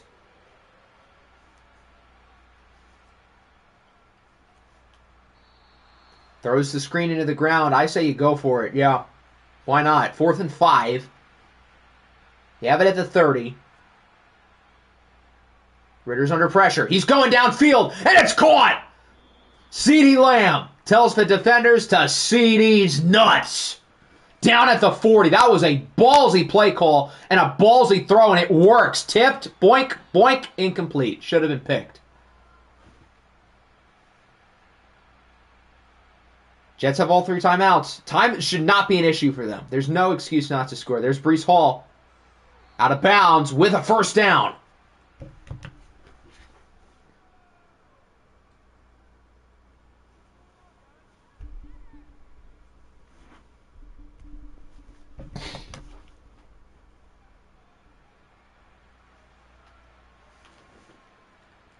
Now from the 30. Short throw. There's Cooper Kupp of the Coop Cup clan to the 23.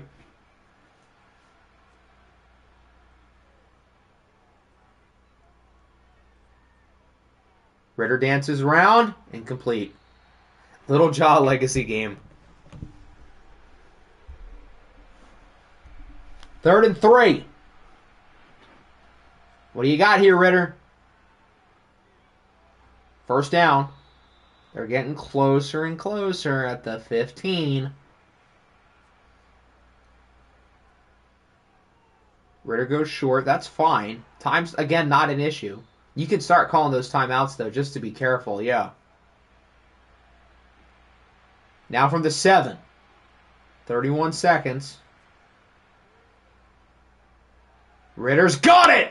CeeDee Lamb is going to put the Jets on top, assuming they make the kick with 28 seconds. What a big drive from Desmond Ridder in the offense.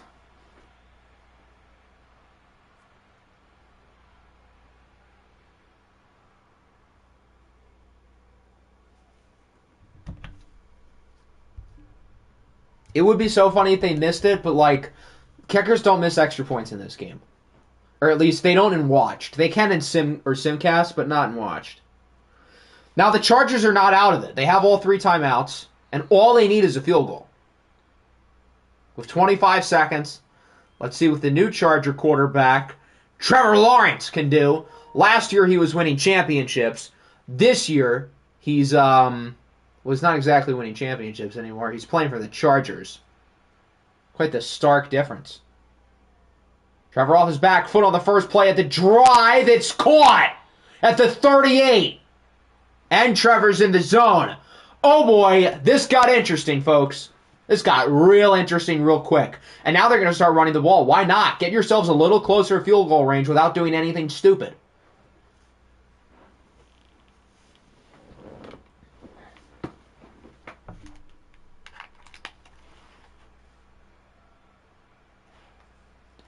I imagine they're just going to keep doing it. The Jets are now in calling timeout mode.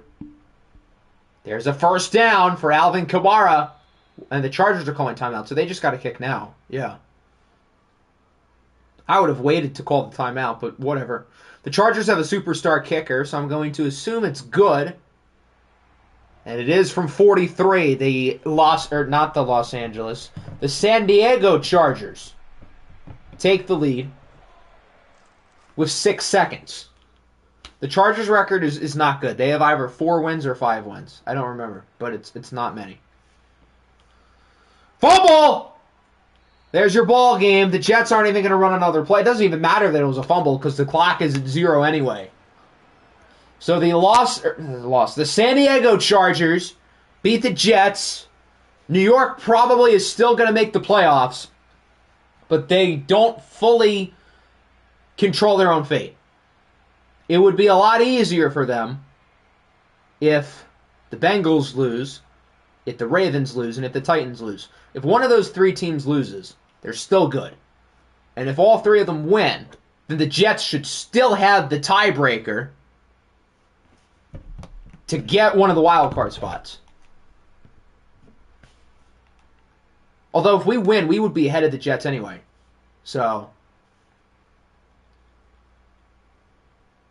both QBs were fine, I guess. Both had some good throws down the stretch for sure. Breece Hall was pretty good. Kamara was solid as well. CeeDee Lamb with a big game. Who would have caught the pass late? Would that have been Trevor's longest of the game? 20 or 43. That sounds right. Who would have caught it? Michael Thomas, Dragon legend. Imagine after all this dialogue, the Niners and the Jets miss the playoffs. That'd be so sad. That'd be a little funny, but mostly sad. All right, I think we're going to go to Tennessee next. We'll do the Titans and somebody else. If the Titans lose, they're playing someone who's bad. I think Portland. No, not Portland. The Colts. The Colts have been playing kind of well recently. If the Titans lose, then the Jets officially clinch and the Bengals officially clinch. Hooday. Indy, you've won like 3 in a row. I need one more. Help me out. Let me just confirm what I said was correct. Yes. Yeah, so if the Titans lose, then we clinch, the Jets clinch, and the Texans clinch. Remember, Houston is not officially clinched either. And Houston clinches the division if Tennessee loses. If you want chaos, you should be rooting for the Titans. If you're one of us three, go Colts. Titans are a 92. They're a 92? Oh my Lord. They have a 95 offense? I guess it's because their offensive line's pretty good. Yeah, their offensive line's really good. Okay. I guess I can kind of see it. Regardless, go Colts. Need you here, Indy. Need you. If we lose and the Titans win, then the Titans are ahead of us because they beat us. Indy, I need you here. Connor Weston Jr., please. Tighten up. Wait, no. Tighten down. I read the message wrong. Tighten down. All right, Colts. Good. Not good. Good. Not good. A lot of offense. Let's go a little slower. This looks like a good game. Wow, there was no defense in the first half. 24-21. There we go. Punt. 13 or 3rd and 13. It's a 69-yard nice touchdown from Connor Weston to Justin Jefferson. Good. Got the stop. Come on, Indy. You're looking good. All right, the Titans bring you within 3. Okay, maybe I shouldn't get so excited. Did Cookie Carlisle get hurt? He sure did. Come on, Colts. Come on. Come on. Come on. Come on. Missed a 27-yard field goal. You have got to be kidding me. Good. Good.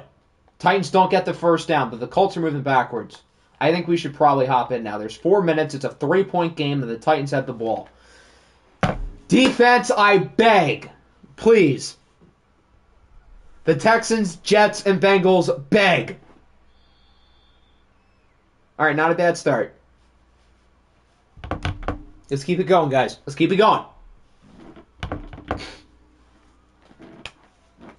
The Colts are in watch. Have they been watched ever in OFL 23? I don't know if they have. They better take advantage of this opportunity. Good coverage. No flag. You could argue there could have been a PI. Herbert's numbers on the day look great. Holy smokes. Is Cookie hurt for the playoffs? That we don't know yet. 3rd and 7. Up the middle. First down. And again, all they need is a field goal. Alternate timeline where Octi is the Colts coach. I might as well be today. Preview of OFL 24. I do like those new Colts jerseys. Not a lot of people like them. I'm a fan. Oh, God. They're in field goal range. Okay. Or at least they're close.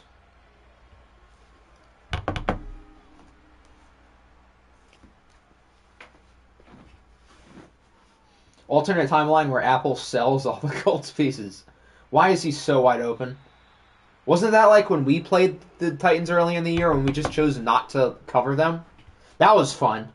And that tiebreaker could be the reason why we missed the playoffs if Tennessee wins this game. Why do teams just not cover the Titans and watch? I don't get it. I believe that's Aiden Turkey with the first down.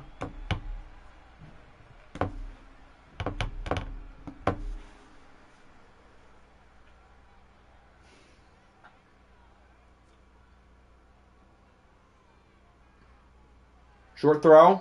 Caught out of bounds at the 6. Defense, please. Field goal's fine. I'll take a field goal at this point. Second and 3.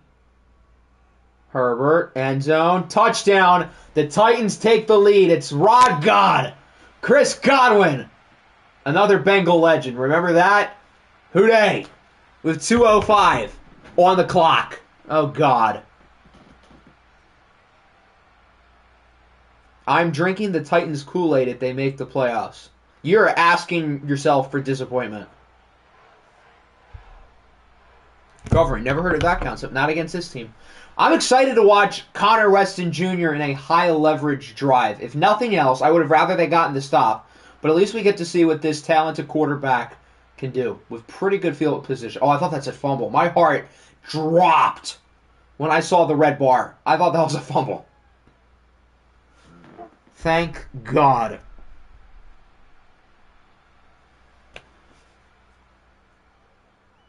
Number 8, Connor Weston Jr., same number as Daniel Godley. Field goal does nothing. They need a touchdown. Godwin, Bills legend. Has Godwin been on like every good team? He was with the Bengals, albeit he never played a game with us. He was with the Cowboys. He was on the team that won the ball. He was on the Dreadnoughts. He's on the Titans. We got to get him in Seattle next year, and we got to get him in Houston. Okay, the Colts are moving it kind of well, but like, can we move faster, please? They have their timeouts, which is good. I wouldn't mind using one here. Wow, Weston's numbers are great as well. How did Mercy do? Mercy did fairly well. Good, good, good. Justin Jefferson to the 16. Call time. Or waste 7 seconds and then do it. Better late than never.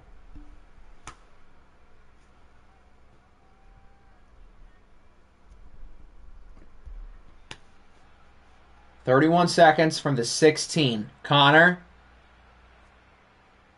I need you here, buddy. He wants the end zone wide open. Justin Jefferson, I think he's not in. He's at the 1. Okay. There's no reason that you can't run at least 3 plays here. Please. Please, Indy. Please. First and goal. Weston. Incomplete. Oh, God. They have a timeout, too, so if they run the ball and don't get it, they do it the timeout in their back pocket. They're not even at the 1. They're at like the quarter-yard line. If they lose because of a quarter yard, I swear. Touchdown! There we go! Caleb Brooks puts the Colts ahead. Bang! What a drive from Connor Weston Jr. Now, the Titans are not out of it, though. Let's not get excited. We just saw the Chargers drive with like 1 play. The Titans could do the same. Now, it's a little different because the Chargers were down by 1, and the Titans are down by 3. Field goal only ties it, but I'm sure they would still be happy with that.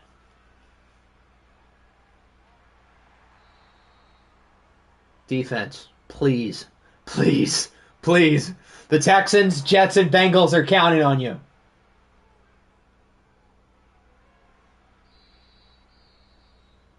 And technically, Ravens. I think the Ravens would clinch too, if the Colts win. What a waste of a play. 2nd and 8. Herbert thinks about it. He's going for the Hail Mary now. Clock at 0. This is it. Tipped. Incomplete. It's over. The Texans are in. The Bengals are in. The Jets are in. The Ravens are probably in. And the Titans are out. What a game. 38-35. So we think we know the AFC playoff teams because the Ravens were already ahead of Tennessee. Tennessee lost. The Orbits lost. Both quarterbacks played out of their minds today. Super impressed by Connor Weston and, of course, Justin Herbert as well. 213-3 for Justin Jefferson. Godwin with a big game as well. Justin Fields in the playoffs. Oh, Lord. Congratulations to the 2 seed. So now that we're in, I have no reason to root against the Ravens. So, go Steelers. We'll start with, let's start with our game. And then we'll do the Steelers and the Ravens. So our game actually has playoff implications for both conferences. The Dreadnoughts have won their division, but they're still going for seeding. They can be anywhere between 2 and 4. So the Nighthawks, the Vikings, and Seattle are rooting for us. Welcome to the bandwagon. We're happy to accept you. The Jets are rooting for the Dreads. The Steelers are rooting for the Dreads. I guess maybe the Texans are rooting for the Dreads in the case of us winning the division.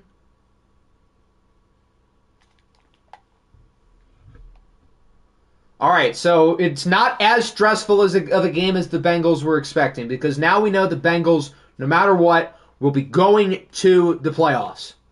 But we would love to have good seeding. But regardless of what happens, I'm happy. Although we're not playing too well. Oh, Lord. Can we wake up, guys, please? Now, there's 3.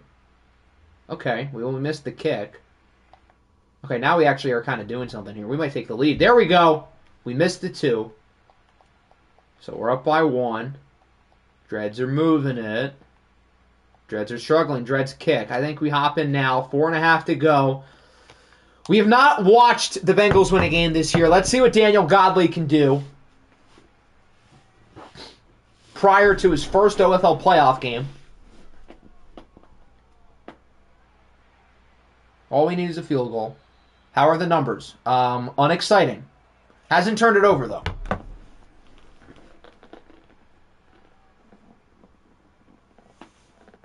I take it that we're running the ball well?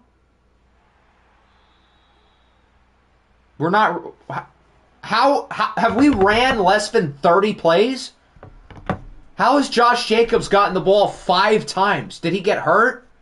That would be the only reasonable explanation for that. Fumble.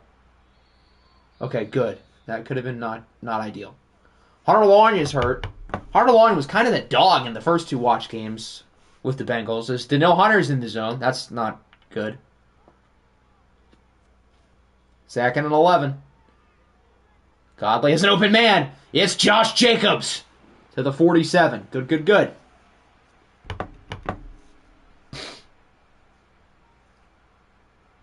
Under 3 to go. Must be nice to have your running back. It is, even though apparently we're not playing him. There's Devontae Adams. Good play. Primetime OFL is great, I must say. It is heightened a little bit, though, by the fact that it is Week 18, which, in my personal opinion, I've said this before, Week 18, in my opinion, is the most fun stream of the year. Regular season, postseason, offseason, whatever. Week 18 is a blast. Can we do VC? Yeah, sure. I'm down after the stream. I already have the video up today, so I don't have to worry about editing. What were you doing there, buddy? Well, I mean, it worked. We're definitely in field goal range now. I would love more than a field goal, but, like, at least we'll probably have the lead unless we turn the ball over. 3rd and 4. If we can get a first down here, like a short first down, then we will have control of the clock. It's a run play, and Jacobs gets swarmed at the line by Vita Vea and friends. I'm surprised the Dreadnoughts are not calling a timeout. All right, run the clock down. Run it down. Good. Cookie kind of played great. His numbers were kind of like I feel like they were misleading a little bit because he had one like 85-yard touchdown run, which is a sick play. But I feel like that obviously heightened his numbers a little bit. Pimp Night. When are they adding the new map again? Or technically not the new map. It'd be the old one. Should have been like me and benched everyone. Well, to be fair, his starting running back was already on the bench. Why would they not call a timeout? I don't know. That's a really stupid decision. Now they're starting back at the 12. Not a good kick return. Shout out the special teams for giving him bad field position. Hurts looks short. That's not going to get him anything. I see you, Steven Universe.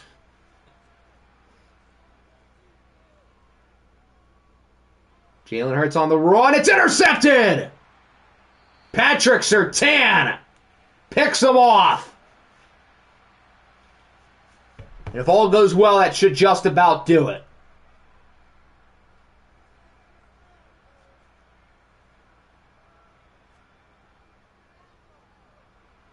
So at worst, assuming we win the game, at worst, we can be no lower than the 5 seed. We can jump up to 2 or 3 if Pittsburgh loses. After all of this, if we get the 2 seed, I swear to God, we absolutely do not deserve the 2 seed. And now it's officially over. Josh Jacobs with the first down. That's not the right button. But we get to see Daniel Godley knee it, so I'll take it. Ooh, Daniel Godley only has superstar. I'm going to have to fix the ability so he can have his X Factor activated. I think we only... Oh, no, we do have 3 X Factors because of Groves. We don't need Groves' thing on. All right, nonetheless, good win. We finished the year 11-6. I want to say... Did we start 2-4? Did we lose our first 2 games in the second stream? I feel like we did. If that's the case, then we've won 9 of our last 11. Wow, the team's really blown up. Jalen Hurts was mediocre. Godley was kind of mediocre, too. Okay, so Josh Jacobs clearly got hurt at some point. Frank Gore Jr. came in and honestly was pretty good. But luckily, Josh Jacobs is fine. Because I think without him, we don't really stand a chance. 3 sacks for Uchenna Nwosu. Way to step up without the Predator chasing young kids. All right, let's check the Cookie injury. Then we'll do the Steelers and the Ravens. And then that pretty much wraps it up for the AFC.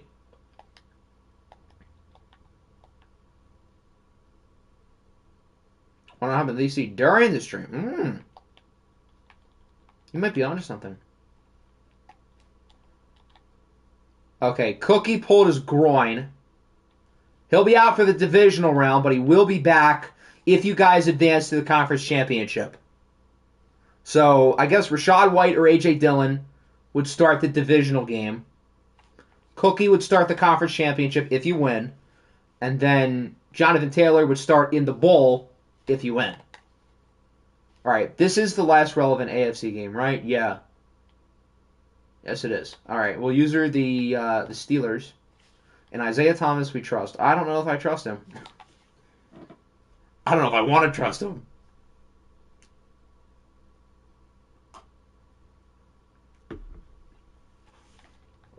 I might be screwed this offseason. Why is that?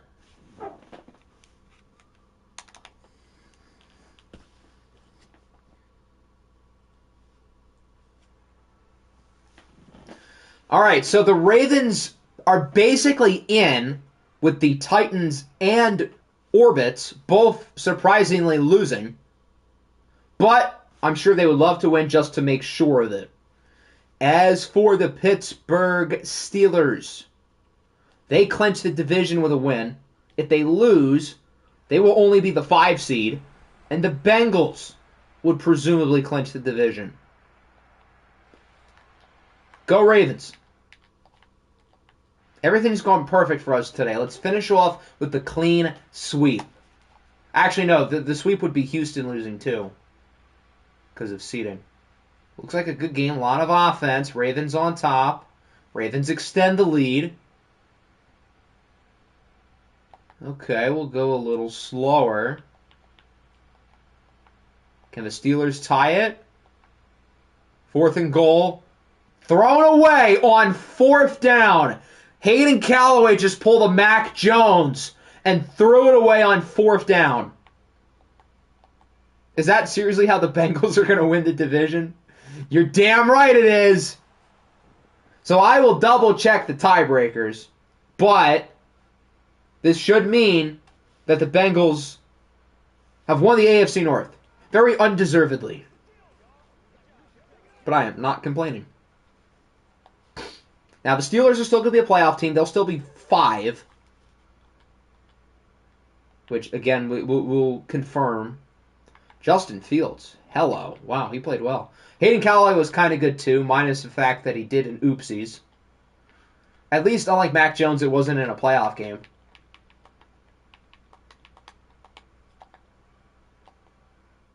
All right, let me double-check the division tiebreaker. I think with this loss, we should have the better interdivision record.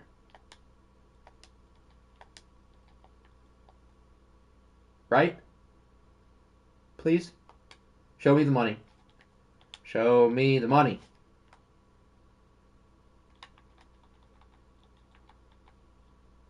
Oh. Hold on. Never mind. We're tied. Okay. So what is next? Don't tell me I got all excited just for the Steelers to win the division after all.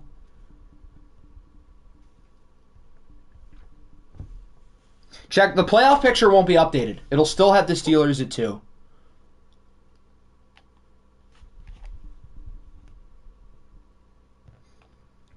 Head-to-head, win-loss in the division, win-loss in common games. Okay, let's check that. So,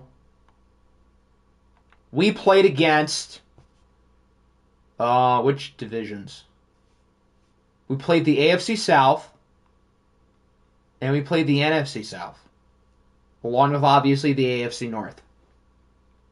So, Steelers are 1-0, 2-0, 2-1, 3-1, 4-1, 5-1, 5-2, 6-2.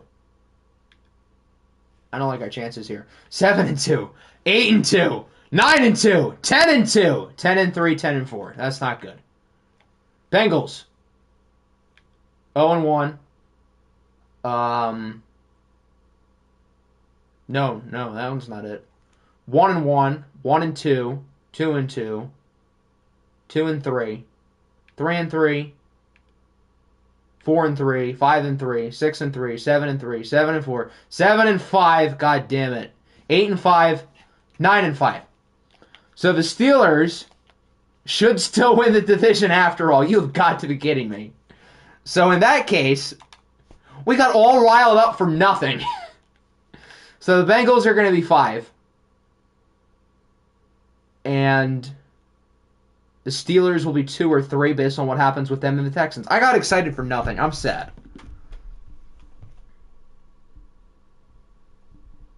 But, yeah, we can do it with DC now if we want. I missed that earlier. Would in-division games count for common games? I don't see why not. Even if it doesn't, that's tied anyway. So that's kind of thrown out the window. So if you just count the AFC South and the NFC South, they would head the edge.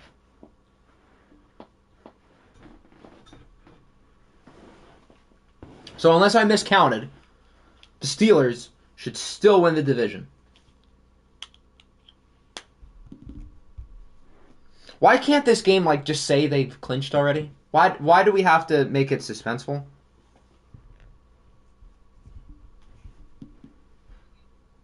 Okay, so what is next? Do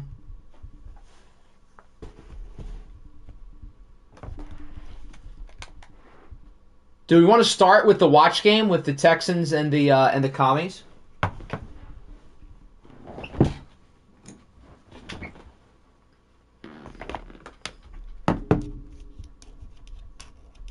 Or do we want to start with the Simcast and then move up to watched? I kind of want to start with watched. 2 votes for watched.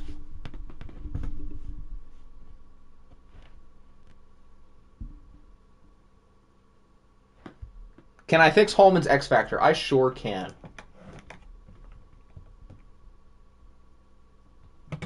About to play the Texans or the... Well, I mean, you probably would have to play as anyway. In order to be the best, you got to beat the best. Although us and the Texans have not consistently looked like the best throughout the year. Of those two, I'd be a lot more worried about Houston, to be honest. They've looked good and watched, and we'll get another sample size of that here. The Bengals have not looked as good and watched, although we did look good in like the 3 or 4 minutes against the Dreadnoughts. Oh, his X Factor is on. Okay.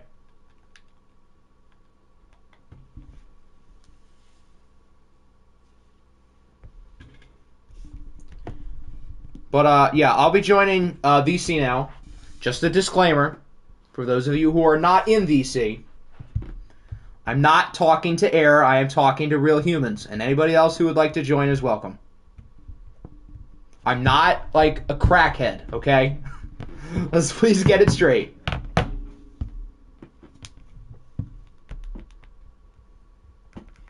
Alright, they got my crackhead talk out of the way, now we're ready.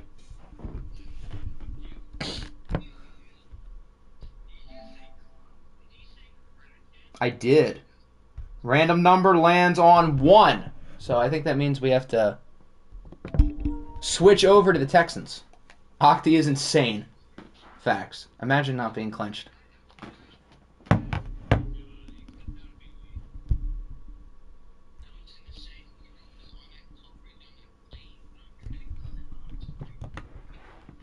Did you see what I said? It's never on in-game. It said it was on, though. It should work. Actually, hold on. I might have a reason. You mean Charlton Davis?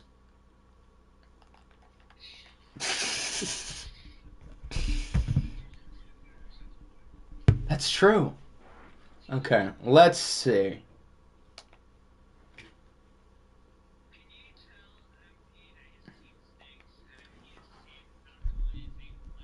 Nick wants me to say that MP's team stinks and is not going to win anything in the playoffs. Okay, the defensive coordinator has the X Factor ability on. So in that case, I do not know why it wouldn't be showing up. That's odd. Maybe it was because you had 3 X Factors on that side of the ball prior, and now you don't? Maybe? Because it says it's on.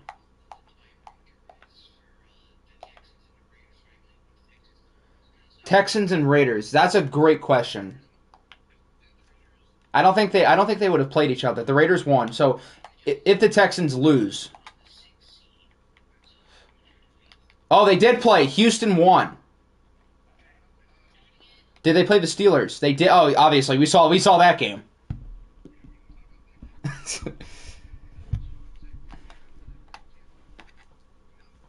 Who do we want? Houston.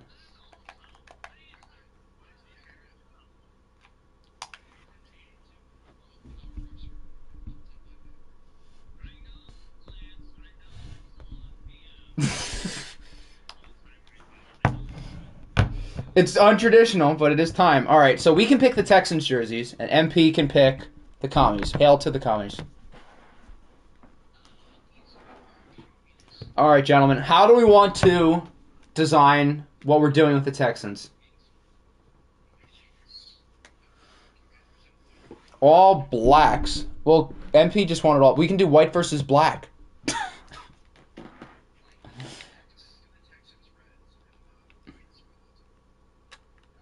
Well, the Commies want black. They're wearing black.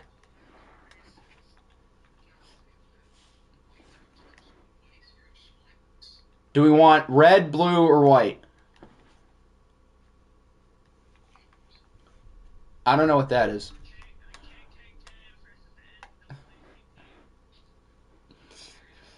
If we do whites versus blacks, do we want the red helmet or do we want the blue helmet? That's not the right one.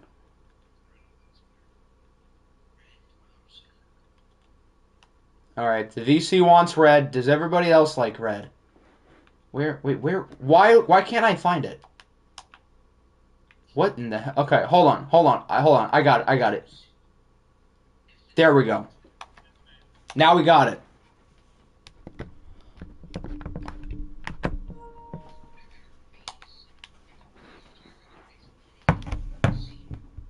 I would rather play Lenny.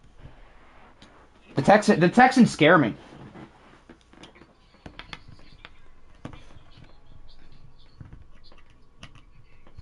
That's a good point. You're right. Now I hope this happens. In that case, I should be rooting for the Texans so the Steelers can get 3.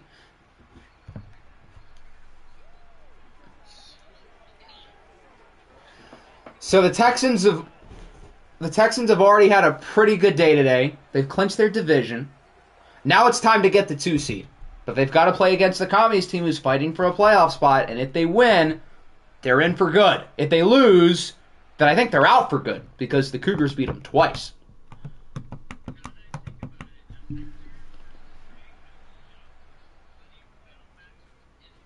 That would be cinema.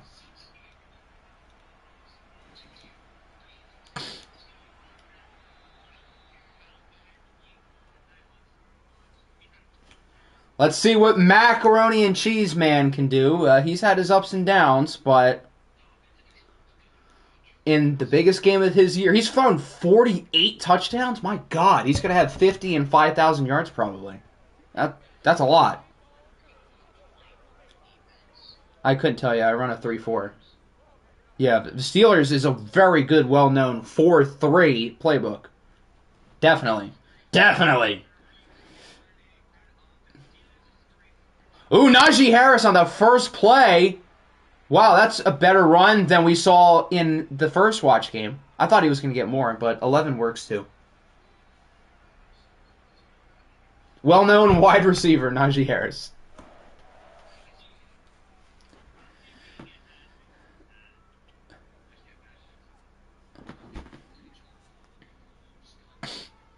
Here's Mac. Oh, that was close. He's lucky. Tre'Davious White could have made a play on that ball. Yeah, I wish there was a way to sink it, but I don't think there is. Wide open. Is that Claypool? That doesn't look like no, that's Olave. It's Olave from the Saints. If you know, you know. He brings it to the 40. I guess we can say I'm Olave from the Cardinals, from the Commies. Don't arrest me. I'm a communist. Don't arrest me.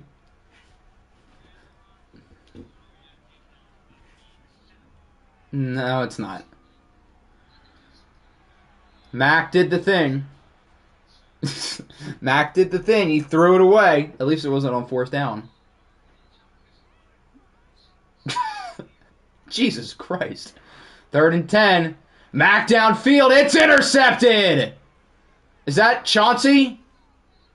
Is that, or should I say, CD Deuce picks it off. That was a terrible throw. There was 5 Texans closer to the ball than anybody on Washington. Let's count. 1, 2, 3, 4, 5. That's 5. That's not even Chauncey. That's Ronald Darby. My apologies. What was that? What was that throw?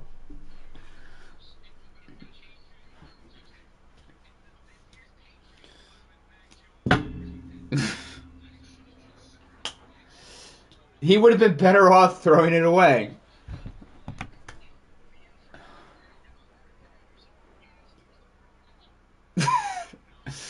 All right, here's the Texans. I've tried to. I don't think it works. I've tried.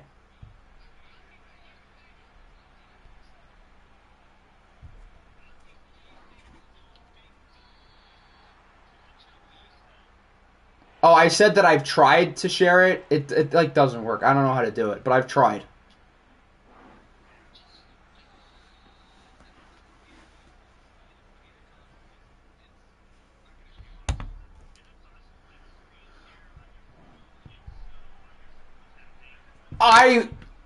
I don't feel like holding up my phone for 40 minutes. Oh, it's intercepted! The Commies get the ball right back! Is that L'Jarius Sneed? That probably is. Who else has cool hair on their... Oh, and we have an injury for the Texans. Double trouble.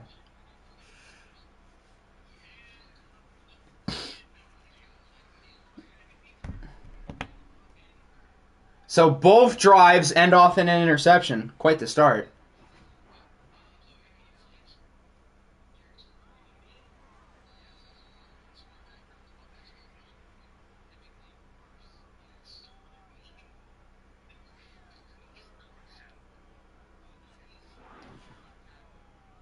Who's their left tackle again? They have Tyron Smith. I don't think that was Tyron Smith, though. Although he does get hurt a lot.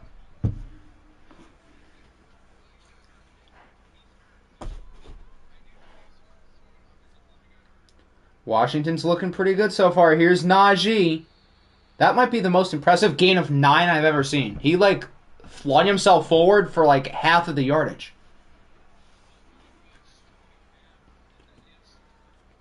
That's a good question. So in the AFC, we're going to have whatever you're going to do.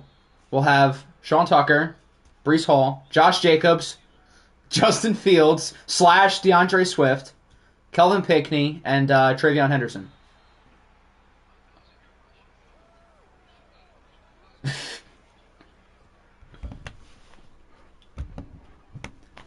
Fourth and inches. They're going for it. I love the ballsiness. Your season's on the line. And he does not get it. The Texans stuff him. What's happening? That's a great question.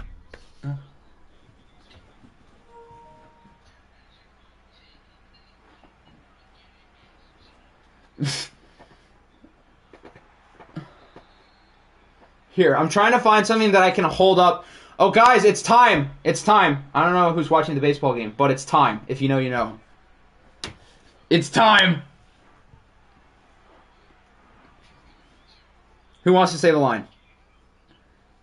Oh, there's Sean Tucker.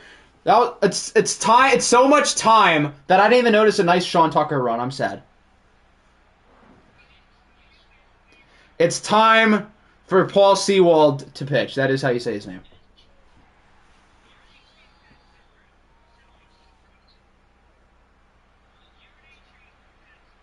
Well, urinating tree's wrong. It's Sewald.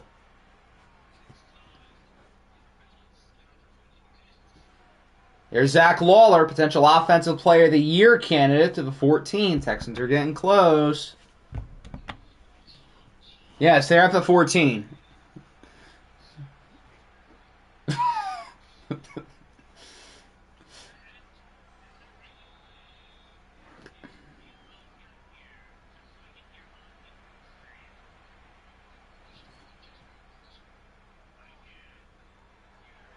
And the Texans get their touchdown. Ben Mixon. The best Mixon today. Mixing it up. And the Texans are on the board.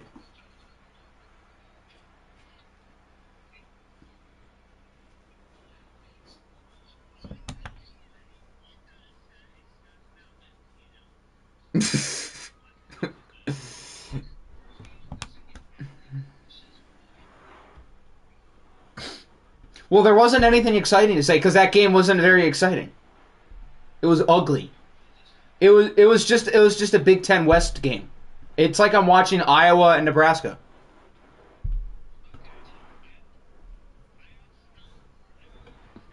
Oh, here's your NFC playoff picture for anyone who wants to see it.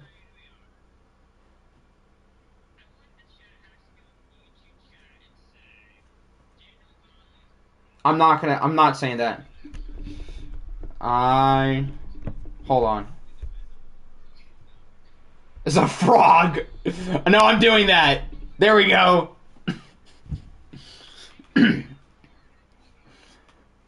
Ribbit. Risky throw. Good coverage. I think that was Trey White again. Is Mac Jones trying to throw it to the other team?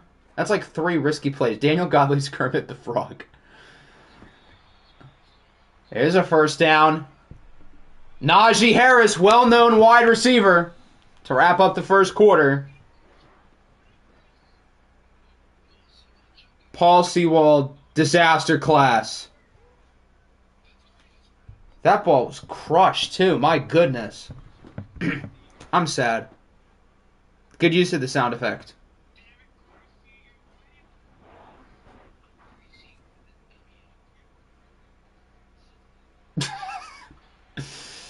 Here's another first down. Is that...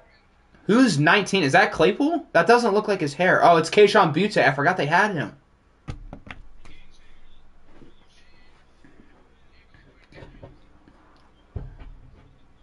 Well-known gangbanger, Kayshon Butte. Here's Najee Harris. Does not get much. Texans have some good defensive linemen. They've got some good rookies there with Matthias Zerberg and Equiz Geronimo.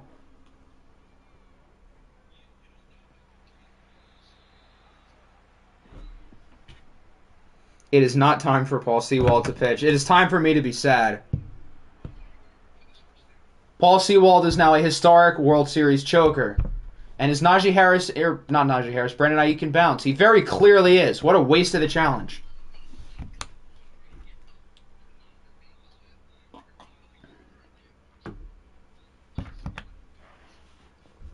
He definitely didn't drag the 2 feet in. No, definitely not. Wow, the play stands. Shocker. Who would have guessed? What a waste of a challenge. And so it's 3rd and 1. Cleve Blakeman would have just had a blindfold on the whole time. Najee doesn't get it, though. 4th and inches at your own 48. They're going to punt it. Should they punt it? I don't know. I would probably go for it. Your season's... Are we going to get a what a punt? Oh, that's close. Oh, wow, the Texans dodge a bullet. That was close.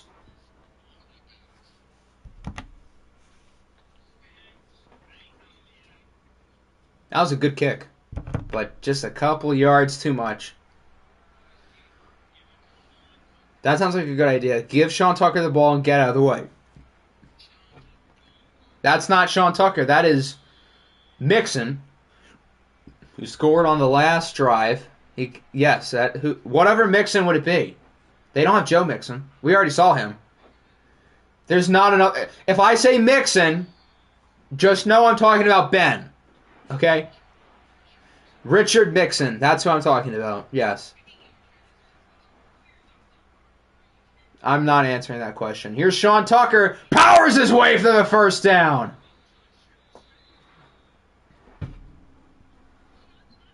Sean Tucker is that guy. Who's hurt? Don't be 34. Don't be 34, please.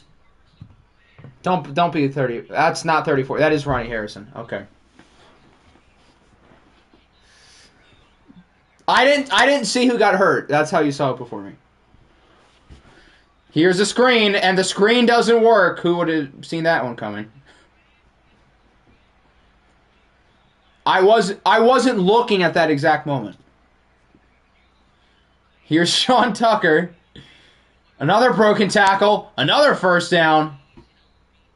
He has 68 yards on 7 carries. He's having himself a day.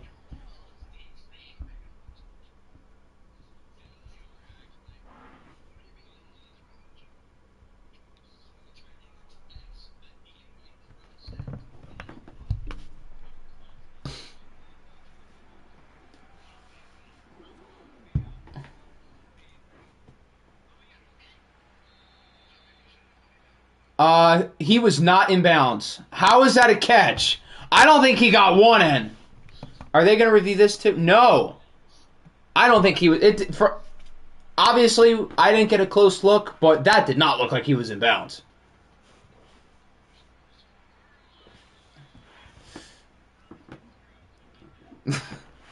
Here's another first down. Houston's looking good. So far, the Texans have passed the watched game test in flying colors. They blow out the Steelers. They're taking care of business as of now against Washington.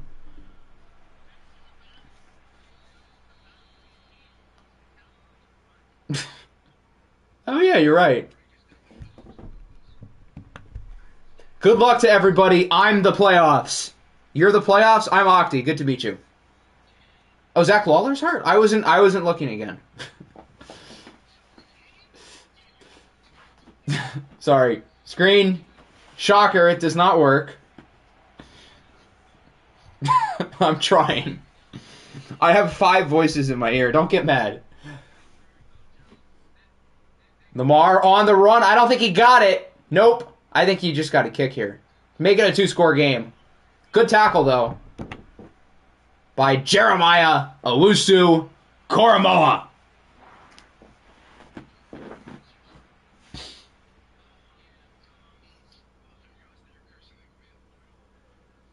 I did not realize how big EA Sucks is. Isn't he 7 foot 400 pounds? He's big. Big boy.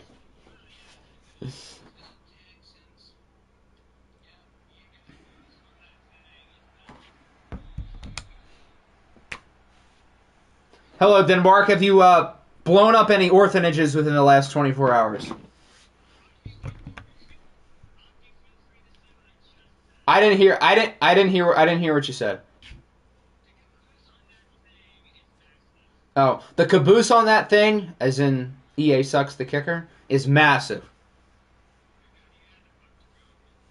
What is your record? You guys are 5-11-1. You got the 1 today against the Bills' backups. Ooh, that was close. Could have been another pick for Tre'Davious White, who's had like 3 chances.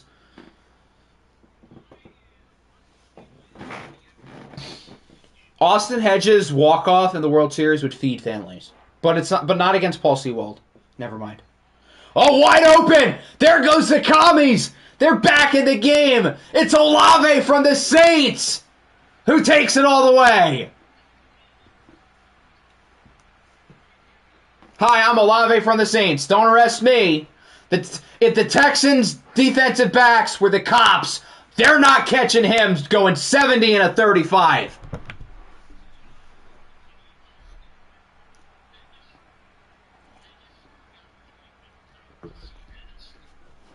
Little Josh switched to rooting for the Texans before that play. He's the curse.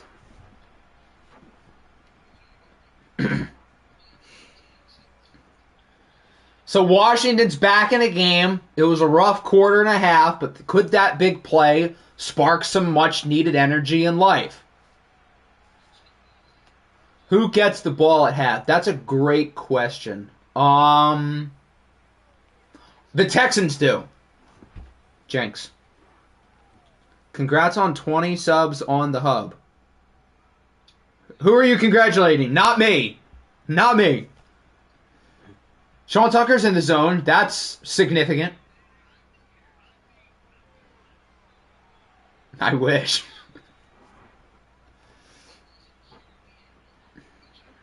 I'm Olave from the Commanders. Derek Carr caused me to do this Zoom.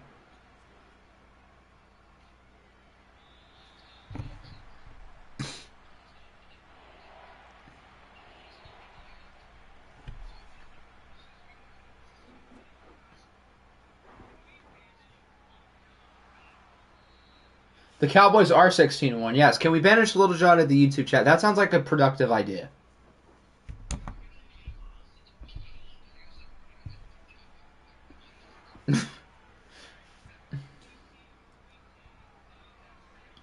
Here's Sean Tucker again. He's still in the zone. He is cooking. What is going on, Jax? Welcome on in. Your former team has their season on the line. If they win, they're in. If they lose, they're not in. Probably.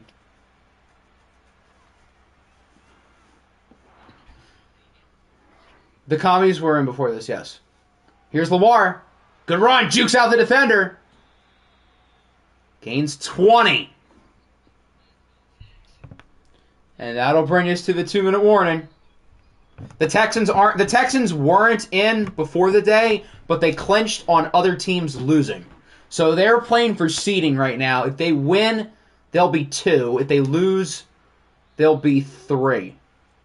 So if they win, they play Baltimore probably. If they lose, they probably play the Jets. I would rather play Baltimore. And you get a guaranteed home game in the second round if you win. They're both probably a win, but I would still be intrigued by the Jets. Don't rule them out. I'm kidding. We're ruling them out. Did that defender just fall on his face? Is that Dakota Holman? Or is that Mad Max? No, that's definitely Holman. How did he fall? Did he fall on his face? I only saw at the end of the play where he was on the ground. Sean Tucker loses a yard. He'll be out of the zone.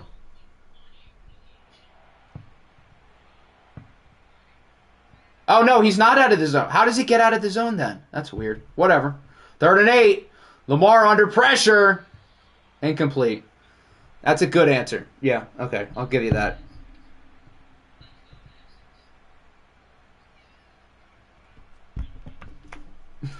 The Texans are going to get their field goal, so it remains a 1-score game. Washington can hypothetically take the lead, which is kind of crazy because for most of this game, they haven't been looking too hot. Can I make the playoffs, please? No, you're going to have to win more than 5 games for that to happen. And not nuke, it's like 7 countries. You can't have more nuked countries than games won.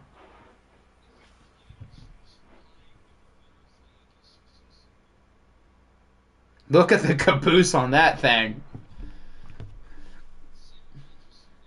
What did you say?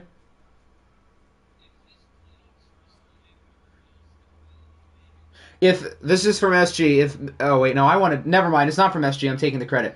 If the playoffs is tying the Bills, then Denmark, you made the playoffs.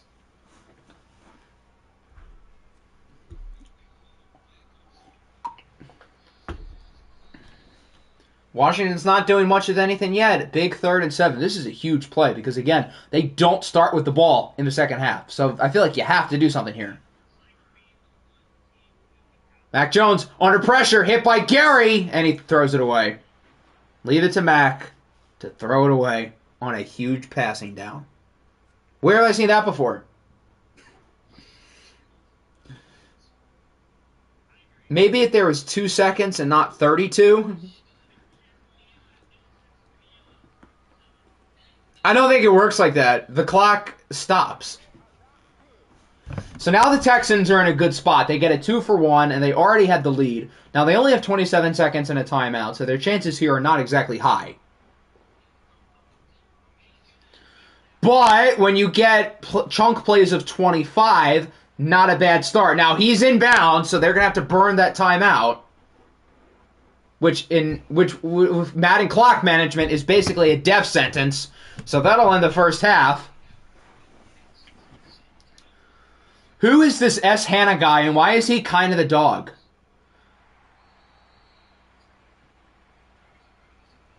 Can I frame Houston's owner for my crimes? Which one? There's 2 Houston teams.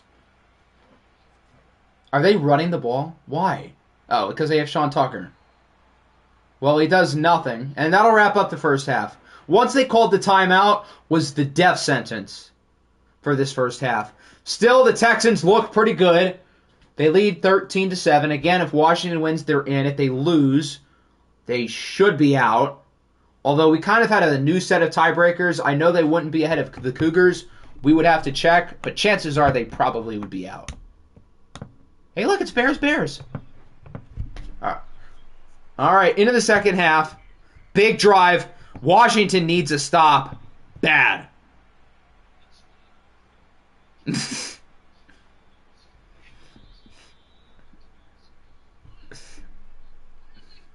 If Seattle loses, are you guys currently 5 or 6? Are you guys ahead of Seattle right now? I thought you guys were 6. I might be wrong. Do any of you guys know who was 5 in the playoff picture between Washington or Seattle?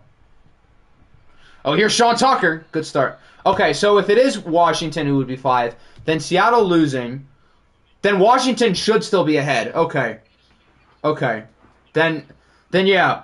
So there probably are avenues for Washington to get in with a loss.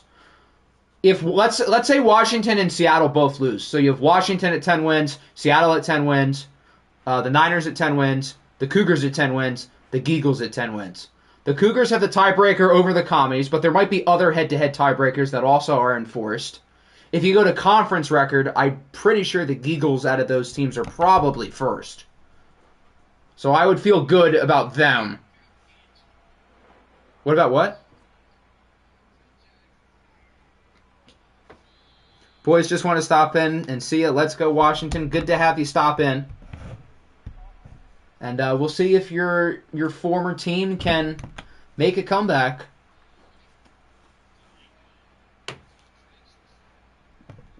And SG says for you to play him in Madden. So do with that what you will. Here's Lamar on 1st and 20. Why is it so late? Because why not? It's Friday. Do any of you guys have to wake up early tomorrow? Because I don't. Exactly. See? See what I mean? Exactly.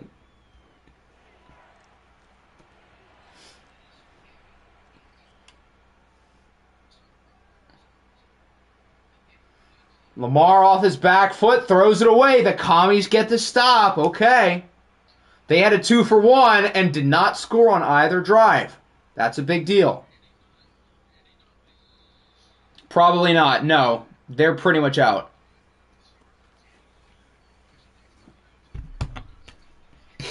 The hating is crazy. Not gonna lie, Anne Frank is kind of bad.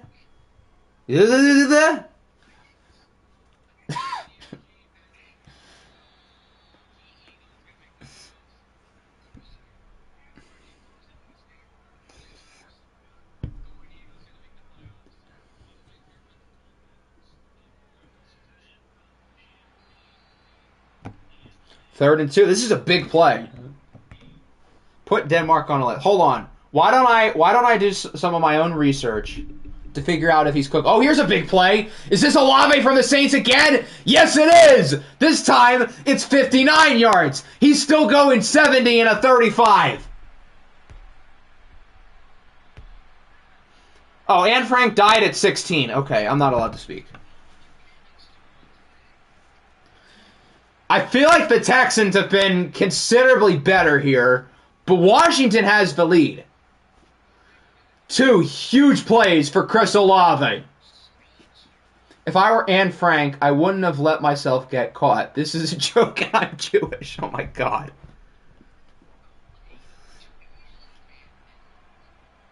That was Lenny who said that. That was Lenny.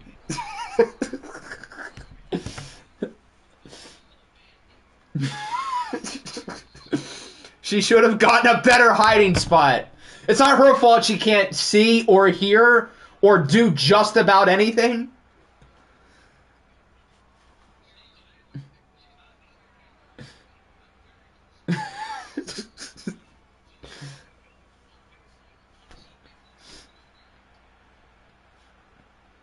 Oh, you know, Anne Frank was the diary girl. Why did I mix her up with Helen Keller? I don't know why I thought they were the same person.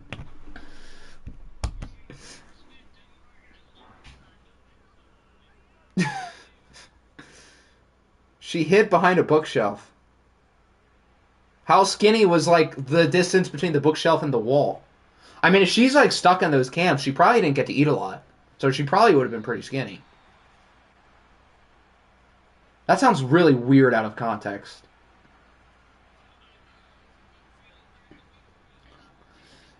There was a room behind the bookshelf. Okay, that makes a lot more sense. Lamar gets not much, maybe a yard. Sean Tucker's been in the zone literally the entire game, by the way. They should just keep giving him the ball.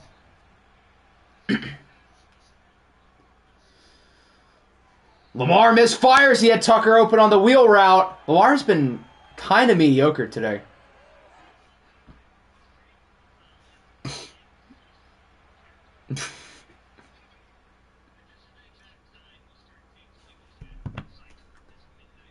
Are we going to get a what a punt? Well, it looks like we will. Ooh, what a punt. Down at the 3. Good work by the Texans. How did they get it to the 3? By having a good punt? It's not complicated.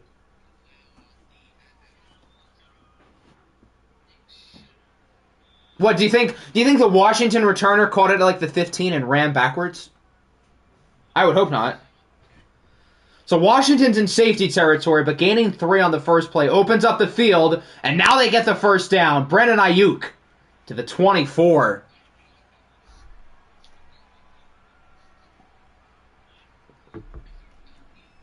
Wait, how is he disrespecting us? What did we do?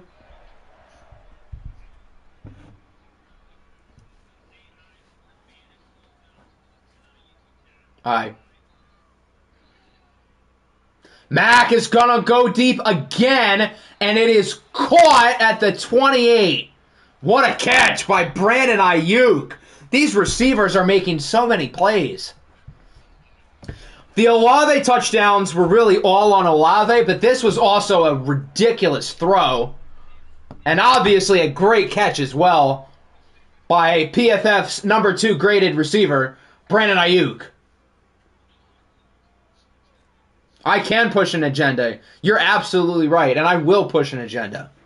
Would you rather have George Washington at quarterback, but he's dead, or real-life Mac Jones? That's a great question. George Washington, alive and dead. 0 incompletions, 0 interceptions. Maybe democracy is mid. Why the maybe? Well, if you have an opinion like that, you got to go all in.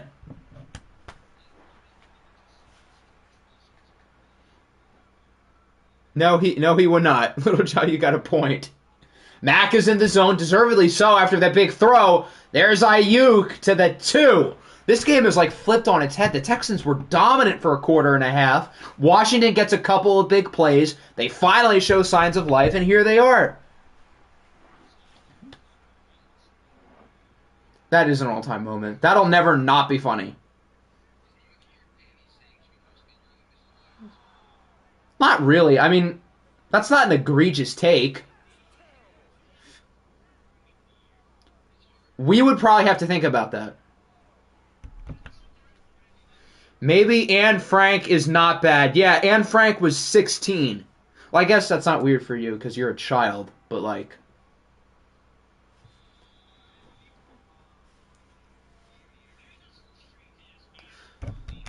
This stream has been one of the streams of all time. Anne Frank was a bad guy. Very bad guy. 3rd and goal, they don't get it. That's Claypool at the 4. Not gonna lie, Octi is bad. Thanks. I guess.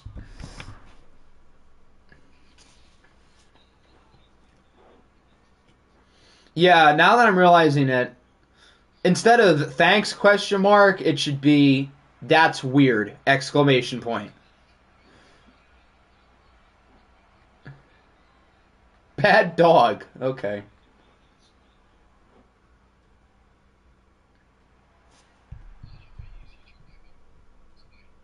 YouTube light mode's the way to go. I actually agree with him.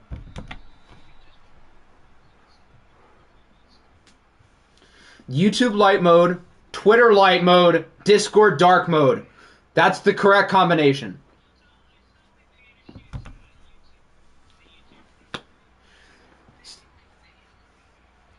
So we're now in the 4th quarter. The Texans trail by 4 with the ball. Sean Tucker is still very good as he gets 9. He's over 100 yards on just 15 carries. He's been very efficient today.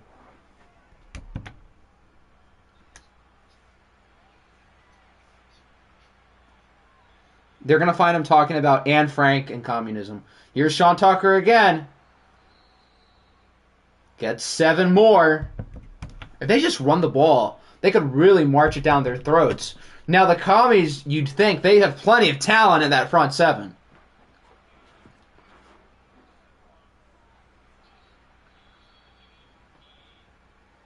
There's 5.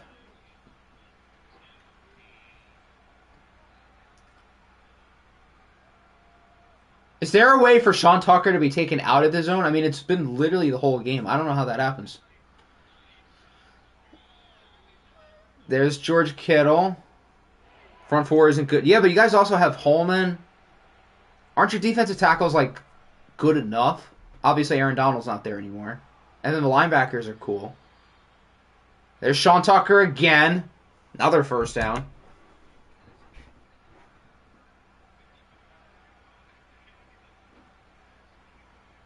What's the pooch, Denmark? After hitting, are you supposed to? Are you trying to say the goalpost? If only they still had Aaron Donald. If only.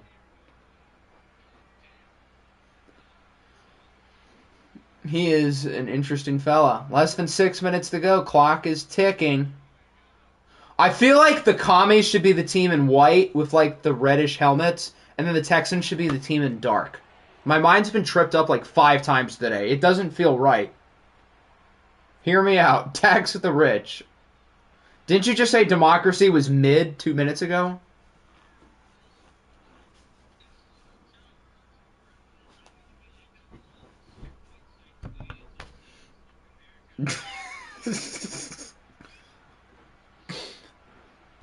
Screw this place. I'm going to Texas. That's not America.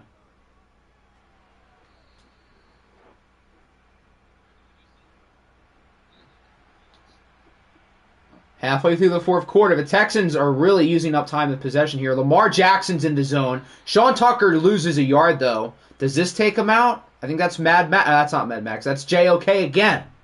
Crosby was there, too. Tucker is not in the game. Unless that's him out wide at the top, then he's out of the zone. I feel like that's Sean Tucker. So he appears to be out of the zone, but now Lamar is in. Eye for an eye. 3rd and 3. There's Ben Mixon. He gets 5. So that'll keep the chains moving. I will make Little Jaw even more little by digging him 6 feet deep. Vote me. Oh, God. You want me to say that again? I will make Little Jaw even more little by digging him 6 feet deep. Vote me. You're supposed to add in Minecraft, Denmark. Oh, that should have been intercepted. JOK had the ball right in his hands. That wasn't just a tip. That was right to him. 3rd and 7. They run it with Tucker. You got to go for it here on 4th and 6. With Washington's season on the line. If they get the stop, it's not over, but like it's close to over, and they don't get the stop. Zach Lawler brings it to the 1. Quinn Miners is hurt, though. That's kind of the big deal. He's good.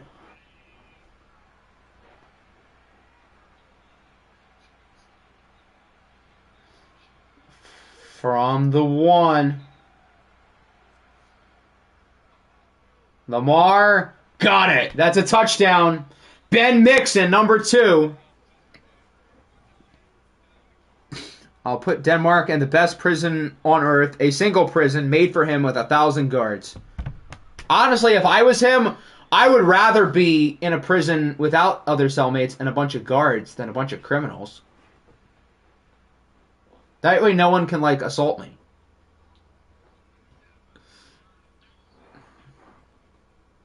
That's a fair point.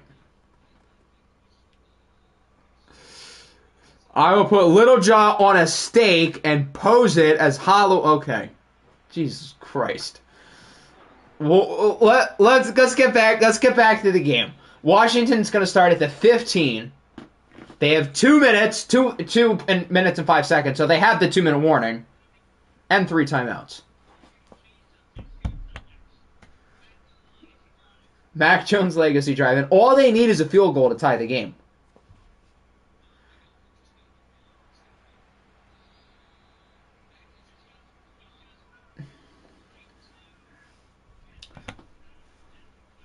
No, that's the Geagles. The Texans have Trey White. They have Chauncey Gardner-Johnson. Ronald Darby had the pick earlier. They have Sean Taylor. There's a good start. Yeah, CD Deuce. Mac, no looker, has a man wide open. That's well-known wide receiver Najee Harris to the 16. Good start for Mac. That was quick.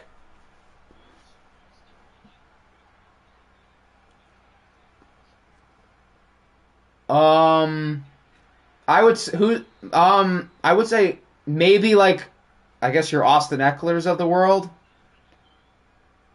Wide open. There's Claypool, first down. Clock keeps running. They should let this clock go. No reason to hurry. Mac is in the zone. Here's Mac. Under pressure. He's sacked by Big Q. Quentin Williams. Macaroni and cheese man nearly sacked again. Macaroni and cheese McCorkle. Mac, throw the ball away. The irony. Am I still in the playoffs? For now, yes. 3rd and goal. There's Claypool. He's in for the score. Chase Claypool, well-known effort giver, puts the Commies on top with well less than a minute to go. 36 seconds. And an effort after the catch, too.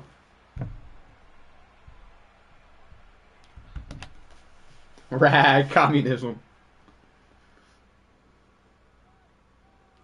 So the Texans had 30 racist. So the Commies, or not the Commies, the Texans had 36 seconds, 3 timeouts. They need a touchdown though. Field goal does nothing, and they can't really run the ball with number 34. Well-known German supporter in World War II, Chase Claypool. Huh. I couldn't hear. Am I still in the playoff race? It's very unlikely you don't get a spot. You should be fine because you should be ahead of everybody in terms of the tiebreakers because you guys had a good in-conference record.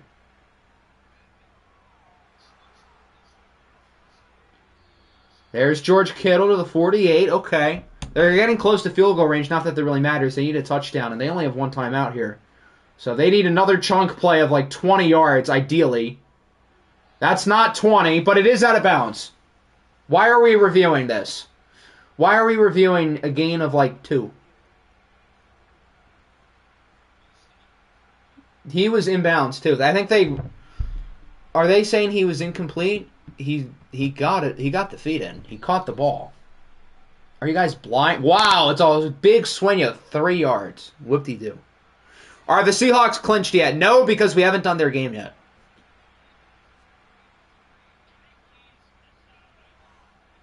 Okay, there's Kittle to the 32. They're going to have to use the last timeout. Yeah, they've really just got to look for the end zone. Lamar goes deep! Did he catch it? Oh, I thought he caught it! Oh, I was so close. I thought he caught it. Oh, the Commies dodge a massive one. Lamar's now looking for the sidelines. Is Watson out of bounds? Or not Watson, Kittle. He is. Watson's hurt, I think. So now they have it at the 17. Lamar's actually been kind of smart with the clock. If he throws like a 5-yard in route to Sean Tucker or George Kittle, I swear to God, he doesn't. He's going for the end zone, and it's broken up again. Washington's secondaries made some great plays down the stretch. So yes, we're going to have one more play, 4 seconds. Washington season's on the line. Lamar goes up, and it is incomplete. Another huge stop by the Commie secondary, who's going to propel them to the playoffs.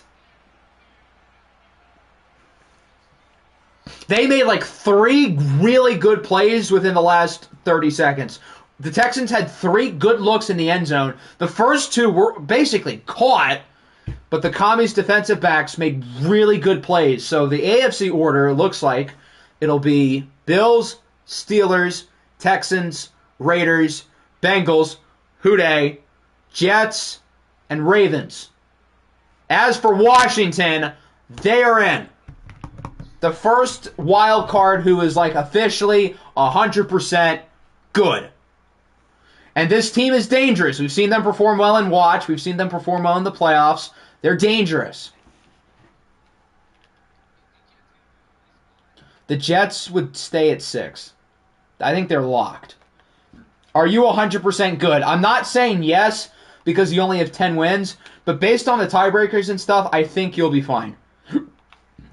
This sucks for the Cougars because the Cougars' easiest scenario to get in was the Commies losing because they had the tiebreaker. So this really hurts their chances. The Jets would probably play the Texans, yeah.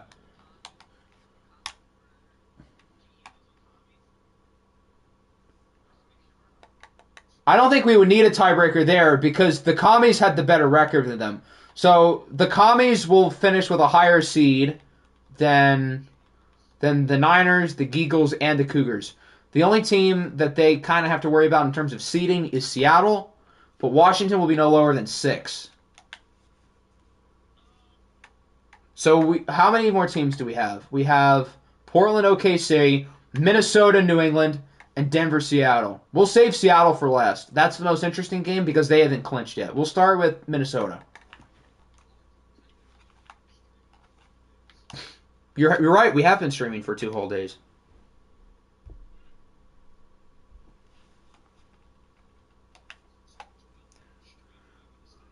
We beat them, believe. So is in Seattle. So that means you guys should be 5. Yeah, just do it right now.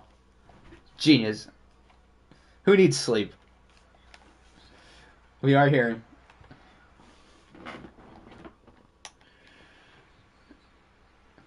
All right, so Minnesota's playing for seeding. I think they can jump as high as 2. If they lose, they're probably going to be 4, which would make them the Washington opponent.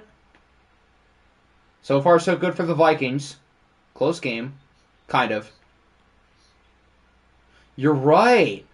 Who needs commentary? Okay, we're going to slow down a little bit. 3rd and 2. Okay, they got it. Okay, so now the game's over. So Minnesota takes care of business. What were they, 10 and 6, I think? So they should be 11 and 6. So this means they could be 3 or 2. I didn't even notice that. You're right. That looked like the canopy. They did get a new stadium. Saquon Barkley scores twice.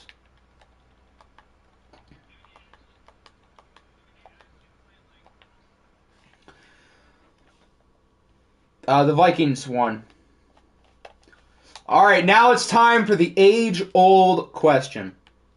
Can the Oklahoma City Nighthawks win the division? The only team standing in their way is the 2-14 Portland Snowhawks, who, if they lose, will be tied with the Desperados for the worst record in the league. It would absolutely be hilarious if OKC loses.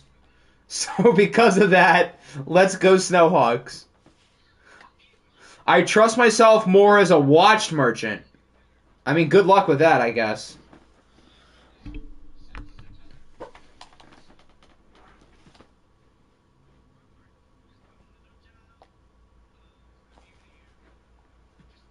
It's just him.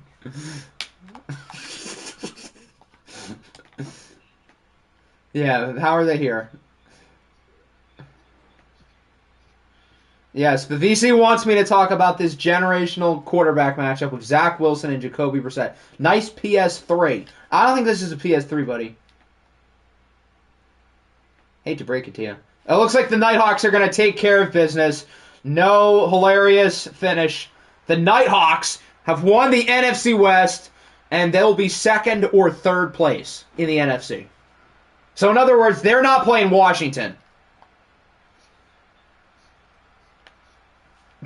And played with them. Jacoby Brissett, well-known sim merchant. His last game as a sim merchant this year, he was really good. Cortland Sutton with a big game. It could be. That's a very realistic game. Because the Nighthawks cannot be lower than 3, so they can't play Washington. So assuming the Eagles get the spot, it's basically like a 50% chance. Oh, I didn't think of that. You're right.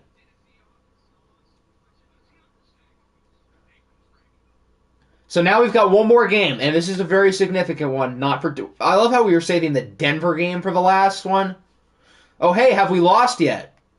I have some news for you. You did not lose. You guys won and are 7th place, and will get to play against the Steelers again, who you just beat in the wild card round. The Steelers. Yes, you do. If the Ravens win, you will play Justin Fields. Congratulations. I don't love the chances, but it's possible. I think the Ravens could be a sneaky watch team.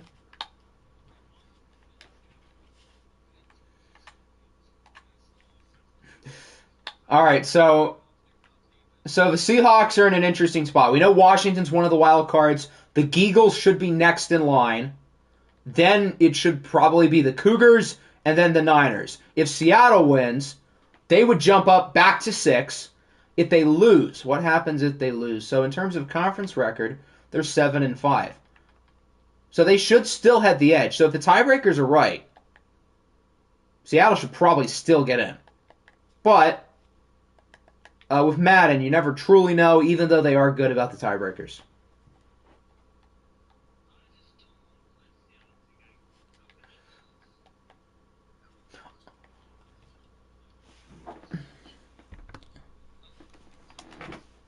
I'm more scared of the Texans than the Bengals. But the good thing for you is you don't have to worry about the Texans until the conference championship because they're 3.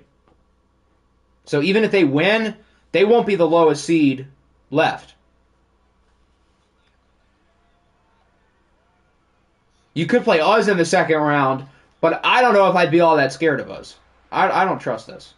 I was a lot more confident last year and the year before, and honestly the year before that. All right, let's see if Seattle gets the job done.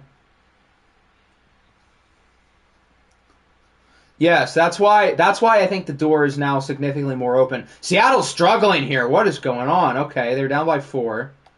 Now they're down. We're going to slow down. Their offense is laying an egg. 4th and 7, sacked by well-known race respecter Nick Bosa. They punt it away. Here's a nice little drive. Okay. 4th and 7. They kick it. Interesting. Do they get the stop? Oh, dear. They don't there. Seattle's going to lose. Okay. This makes things interesting. So we have 4 10-7 teams fighting for the final 2 spots. Based on the conference records, it should be Eagles 6, Seattle 7, but head-to-head takes priority over conference. So I'll check the head-to-head before we sim.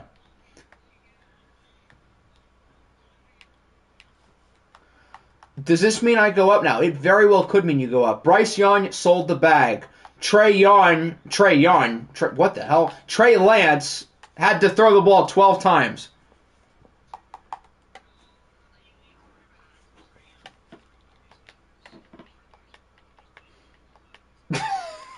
Just give it to well-known great running back Cam Akers. That'll fix the problem. I mean, it did today, clearly. Okay, so I believe Seattle and San Fran split. I think. That's one of the 4. Let's check. Okay. Loss, win. They did split. Did Seattle play the Eagles or the Cougars? They beat the Cougars. Okay. So Seattle has the tiebreaker over the Cougars. That's a start. What about the Cougars? So we know they lost to Seattle. They lost to Seattle. Did they play the other teams? They beat the Niners. Okay. So that would mean the order right now is Seahawks, Cougars, Niners, and they did not play the Eagles. So the Eagles played nobody. So the Eagles is with conference record. So it should be Eagles 6 and Seattle 7.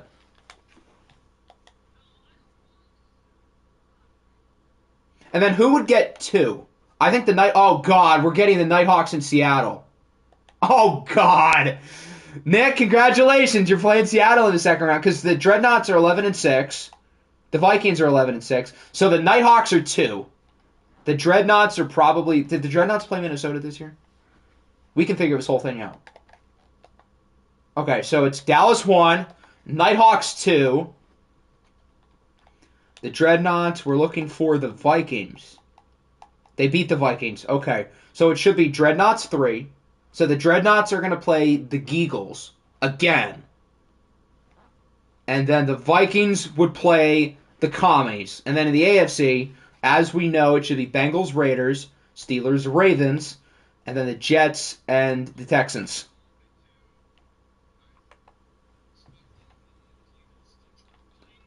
All right, let's see how much is that correct. I'm confident the AFC is going to be right. The NFC is a little bit weirder with like the Niners and the Cougars.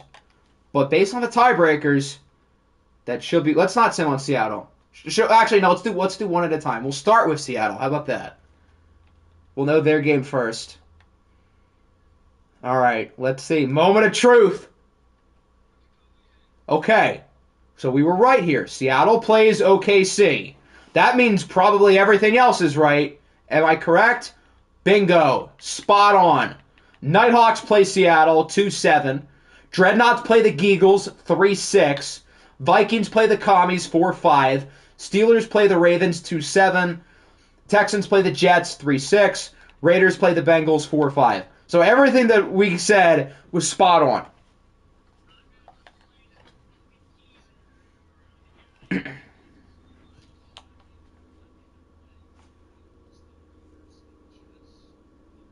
That is correct. Yes, yes.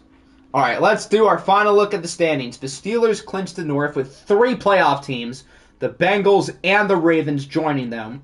In the South, the Texans win the division, the Titans are out. In the East, the Bills obviously get the number 1 seed, and for the first time in OFL 23, the New York Jets are in the playoffs. And then the Raiders in the AFC West. I do. Justin Fields game. In the NFC North, the Vikings, and only the Vikings, because the Oilers fell flat on their face. The Dreadnoughts win the South, only by a game. Did I say the Oilers? I meant the Explorers. The Explorers fell on their face. In the NFC South, the Dreadnoughts won the division, but we'll get our real division championship as they play against the Geagles. In the NFC East, Dallas is the one, with Washington being the other playoff team here. And then in the NFC West, dear God, this is going to be one of the games of all time. The Nighthawks and Seattle. Oh, God. Either Frank is going to be hilariously humbled, or Frank is going to get to hilariously talk as much smack as he wants.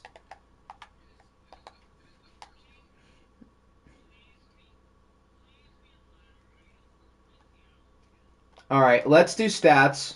We'll go through every team's stats, but we'll start with the league leaders.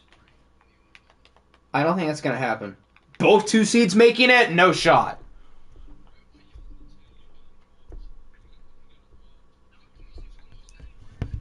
Most sacked quarterback. That's a great question. Would anyone... Oh, well, it's kind of too late now. It's Zach Wilson.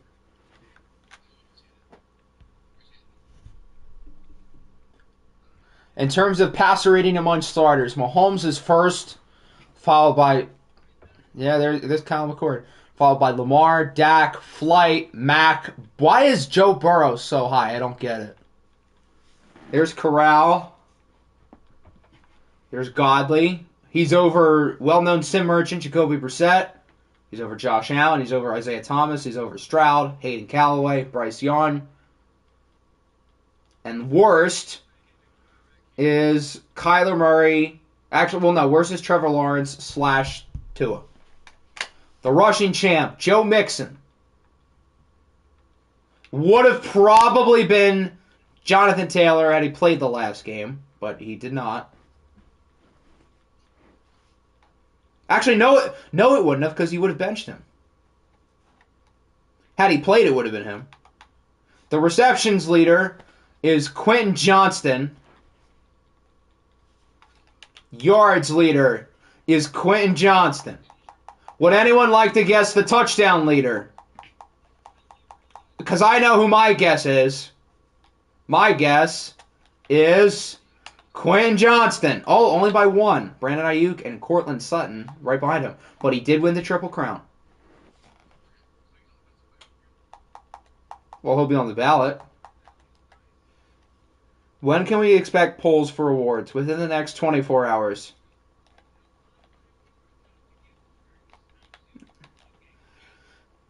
The sack champion in the AFC is Micah Parsons by 6 with 22.5. No 30 bombs this year.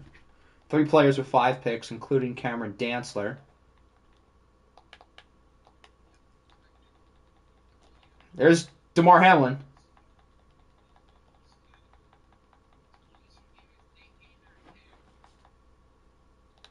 In the NFC, the tackle for loss leader is Jeffrey Simmons. The sack leader, only 19.5. I say only. That belongs to Danielle Hunter. 5 interceptions for 3. The what? Oh, yeah. What a guy.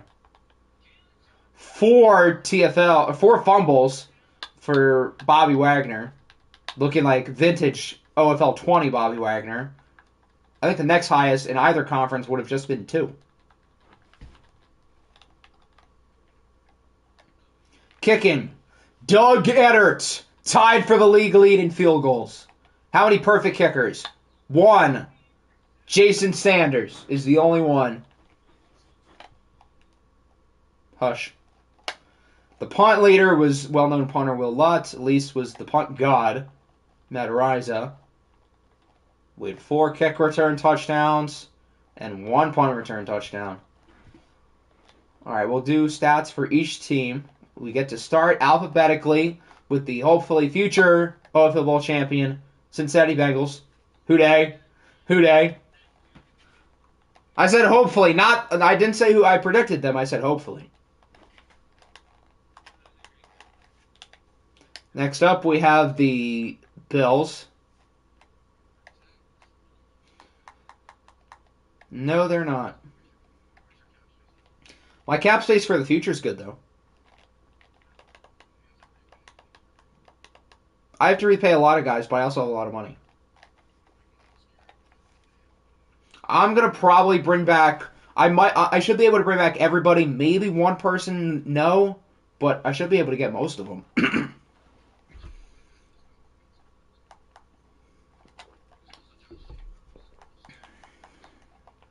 Devontae, Chase Young, Myles Garrett, Josh Jacobs, Cameron Dantzler, Chidobe Awuzie, and all my depth. And I'm probably forgetting one or two.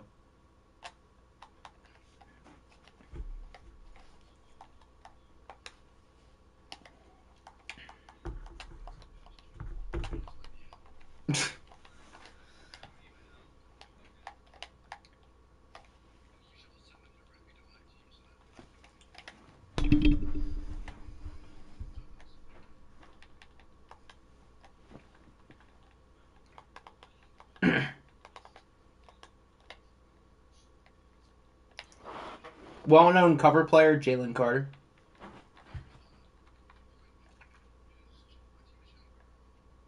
The Bills.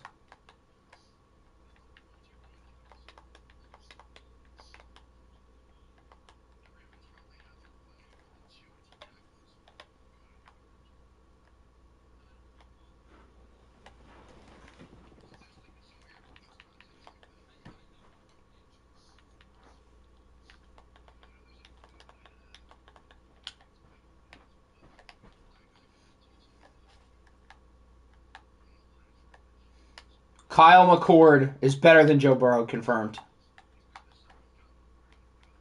Yes, absolutely.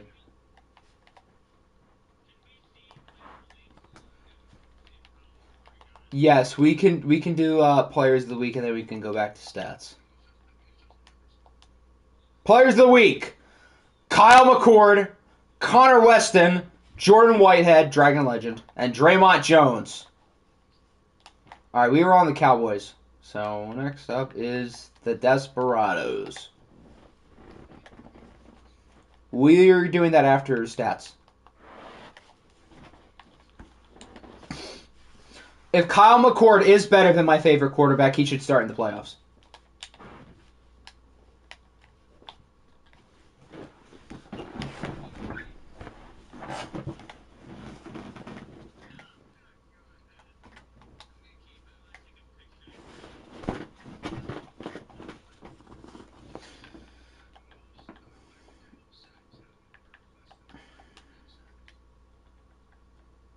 I'm going to say less.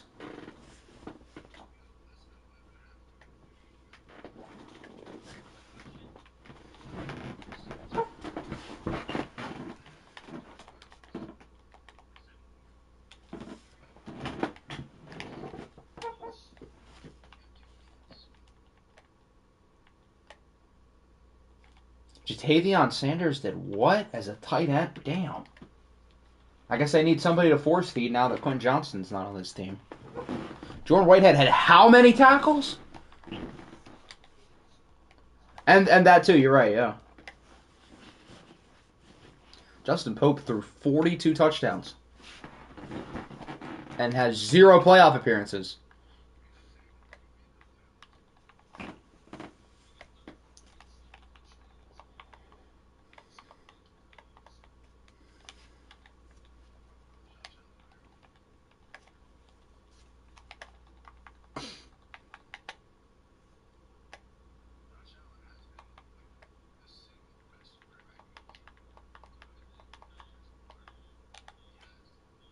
No.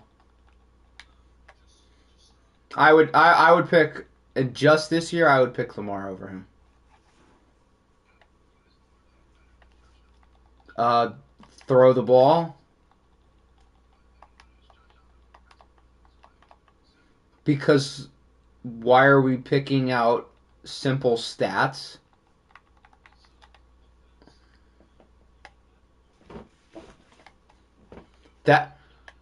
That yeah, the run game argument almost seems like it goes towards Josh Allen. If he doesn't have a run game, then that's more impressive.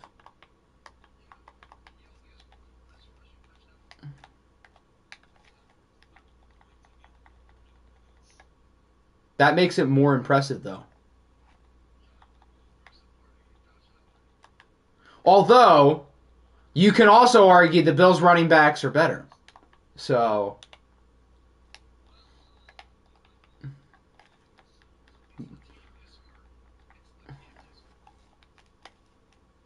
and James Cook.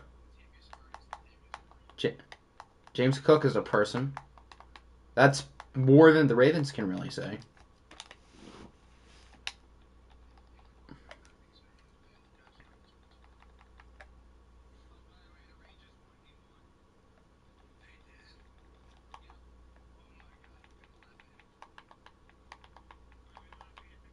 Because the Rangers won.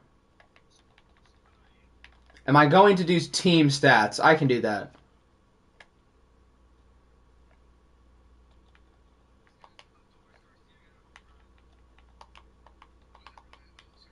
It actually was, yeah.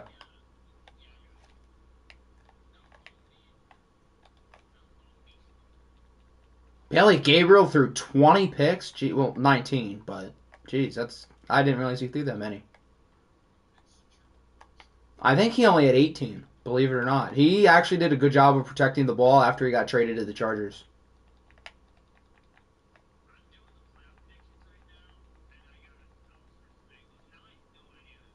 Who in the Bengals?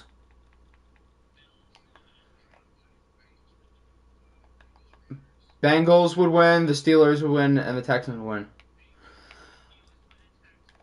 win. I would.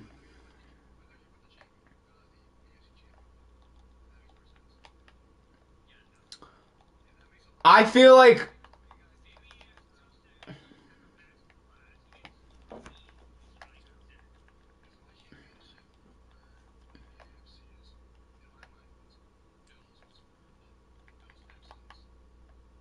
if I were to guess right now, I think it's probably Bills and Texans.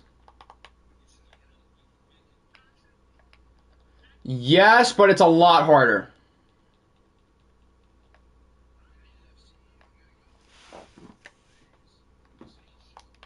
I don't think Cowboys and Seahawks works because they play each other in the divisional round.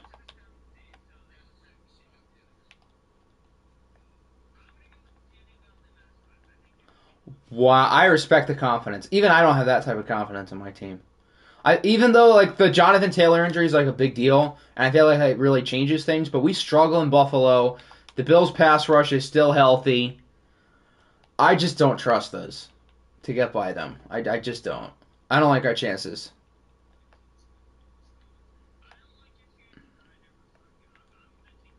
I really hope you're right, but I don't feel great about it. Okay, yeah, I would agree with that.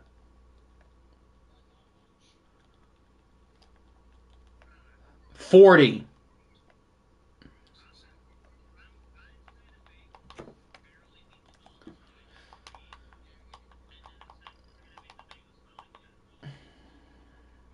Yeah, I'm like legitimately concerned about our kicking. If we can't kick there, then how are we supposed to win? Because we don't score touchdowns there. So when we kick there, we constantly miss. All right, moment of truth. Your six leading tacklers, they had the combined total of half a sack. So we're already off to a great start. 5, Andre Carter. 5, 4.5, 3, 3, 2. Oh my lord. What is this, like 12? Okay, maybe not 12, but not a lot. And they were still a 2 seed. Because Hayden Callaway is that dude. Except for throwing the ball away on 4th down.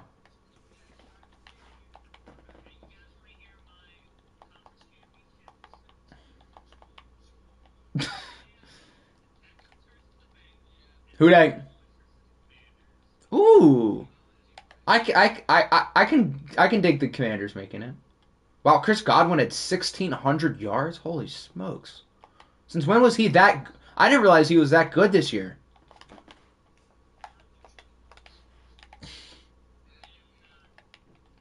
Well, they're not losing in the wild card round, I'll tell you that.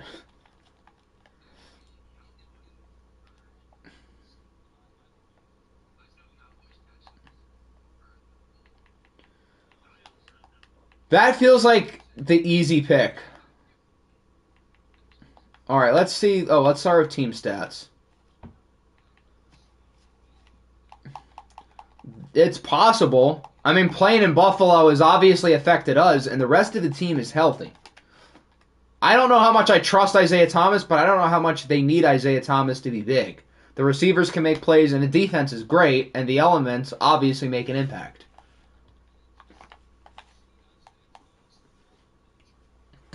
Yeah.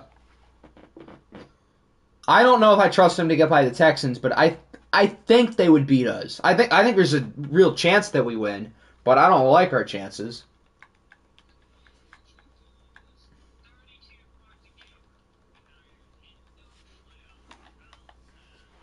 53 passing touchdowns. Goodness.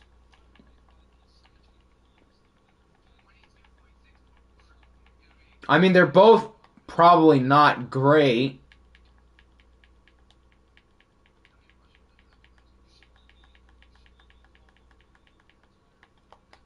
What retired guy? Has he ever tried to fit a glove on? Oh, okay. That's the wrong button. The J cut a banger?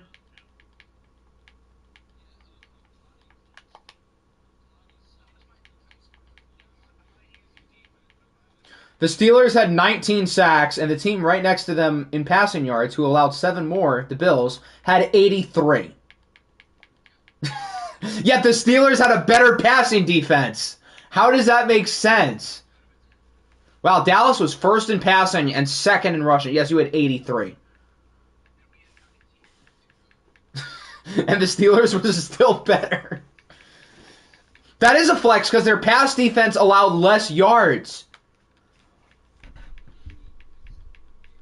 But it's not a matter of picks. It's a matter of allowing yardage, which sacks factor. I would assume sack yardage probably factors into that.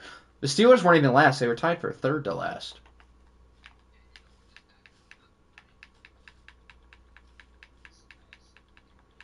Last place is New England.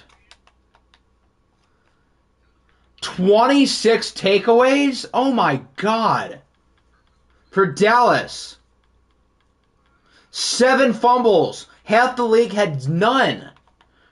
And then interceptions, they were second behind Minnesota. Although, turnovers can be fluky.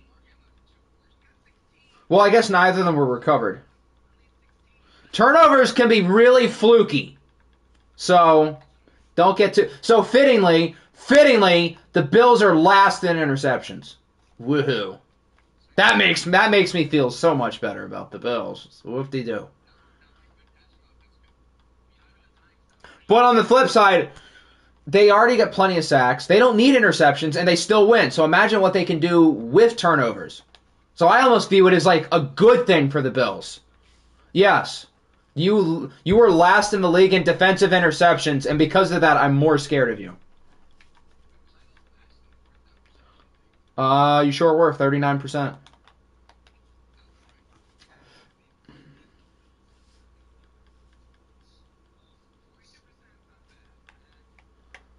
Red zone efficiency. New England is in first for offense. Who do we think is going to be in last?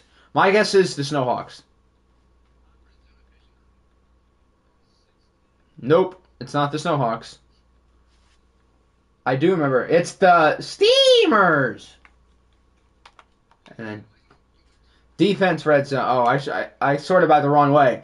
The Raiders had the best. The Steamers were in second. If the Steamers are in the red zone on either side of the ball, there's less than a 50% chance of a touchdown.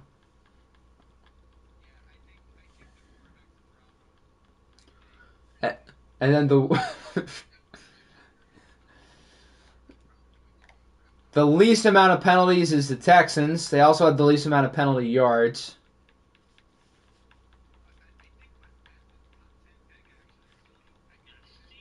New England was the most in terms of penalties. Snowhawks was the most in yards. Turnovers, Minnesota in first. Wow, we're tied for third? I guess we didn't get the ball away that much. Daniel Godley did a good job of not turning it over.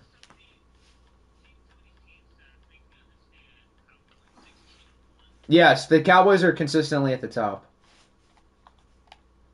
All right, let's look at the awards.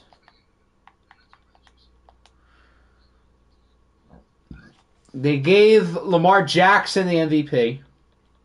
All quarterbacks at the top. Rich Texan is the coach of the year.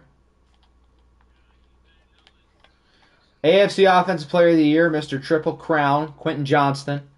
Depoy, Micah Parsons. Daniel Godley, Offensive Rookie of the Year. Defensive Rookie of the Year, Matthias Zerberg. Godley is 6th for best quarterback. Yet I've been told he's a bust. Wait. How is Trey Lance in 10th? How is Trey in 10th? I think they do, actually. Yeah, they do.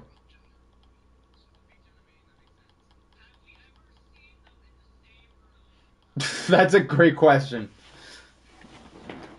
In weeks 2 and 4, yes, they have been in the same room. Where did Hayden Callaway go to school? Could they have met in college? Because I don't remember. Godley was obviously LSU. NFC Offensive Player of the Year, Saquon Barkley. Defensive Player of the Year, Danielle Hunter. Offensive Rookie of the Year, Trey Lacey. Chubb missed 4 games. I hope that answers your question. Defensive Rookie of the Year, Deion Booker. Best QB, Patrick Mahomes. Joe Burrow was in 10th. Best running back, Saquon Barkley. Best wide receiver. Let's push some agendas, kids. Brandon Ayuk. Best offensive lineman, Tevin Jenkins. Best D lineman, Danielle Hunter. TJ Watt. Jalen Johnson. And Jason Sanders.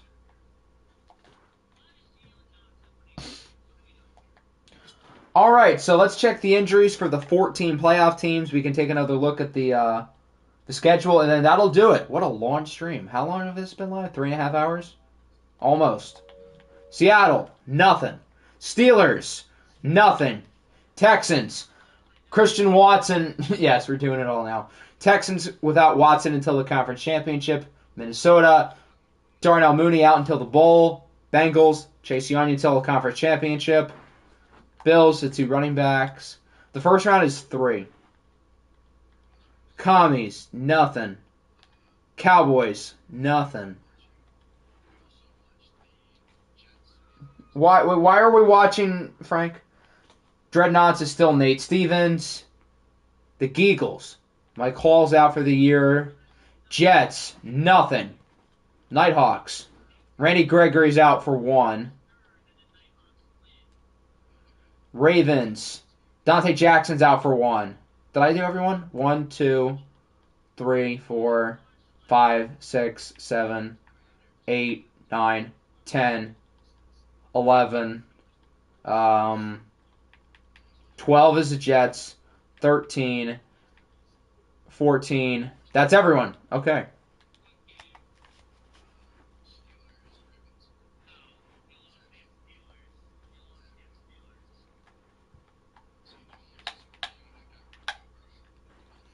Here is our schedule if you guys want to pick your 3 choices. Oh, already? Wait, no, he didn't. It's a little early for that.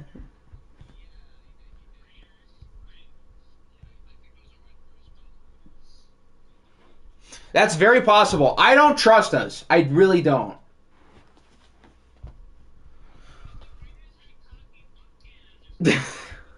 I feel like that game is going to be simcasted. I trust us more in simcast than watched.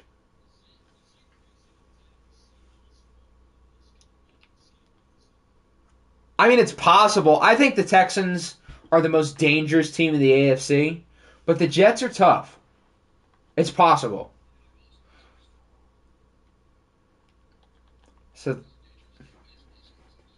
you're there.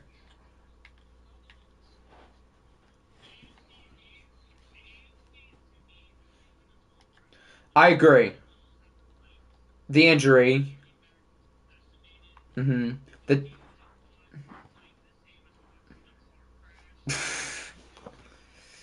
Yeah, but you guys sucked.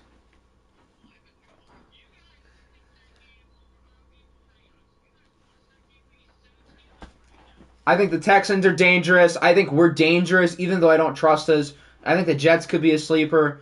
In the NFC, I don't love the Nighthawks' chances. I don't love the Eagles' chances. I don't love the Vikings' chances. But I think the other four, the big four, who made it to the divisional round last year, I think those are the four best teams here. So even though the seeding's like all over the place, I think the most dangerous teams are the teams that we know are good. But we could have some surprises. A new team like the Jets, or God forbid the Nighthawks or the Steelers or whoever, sort of rise up through the ashes.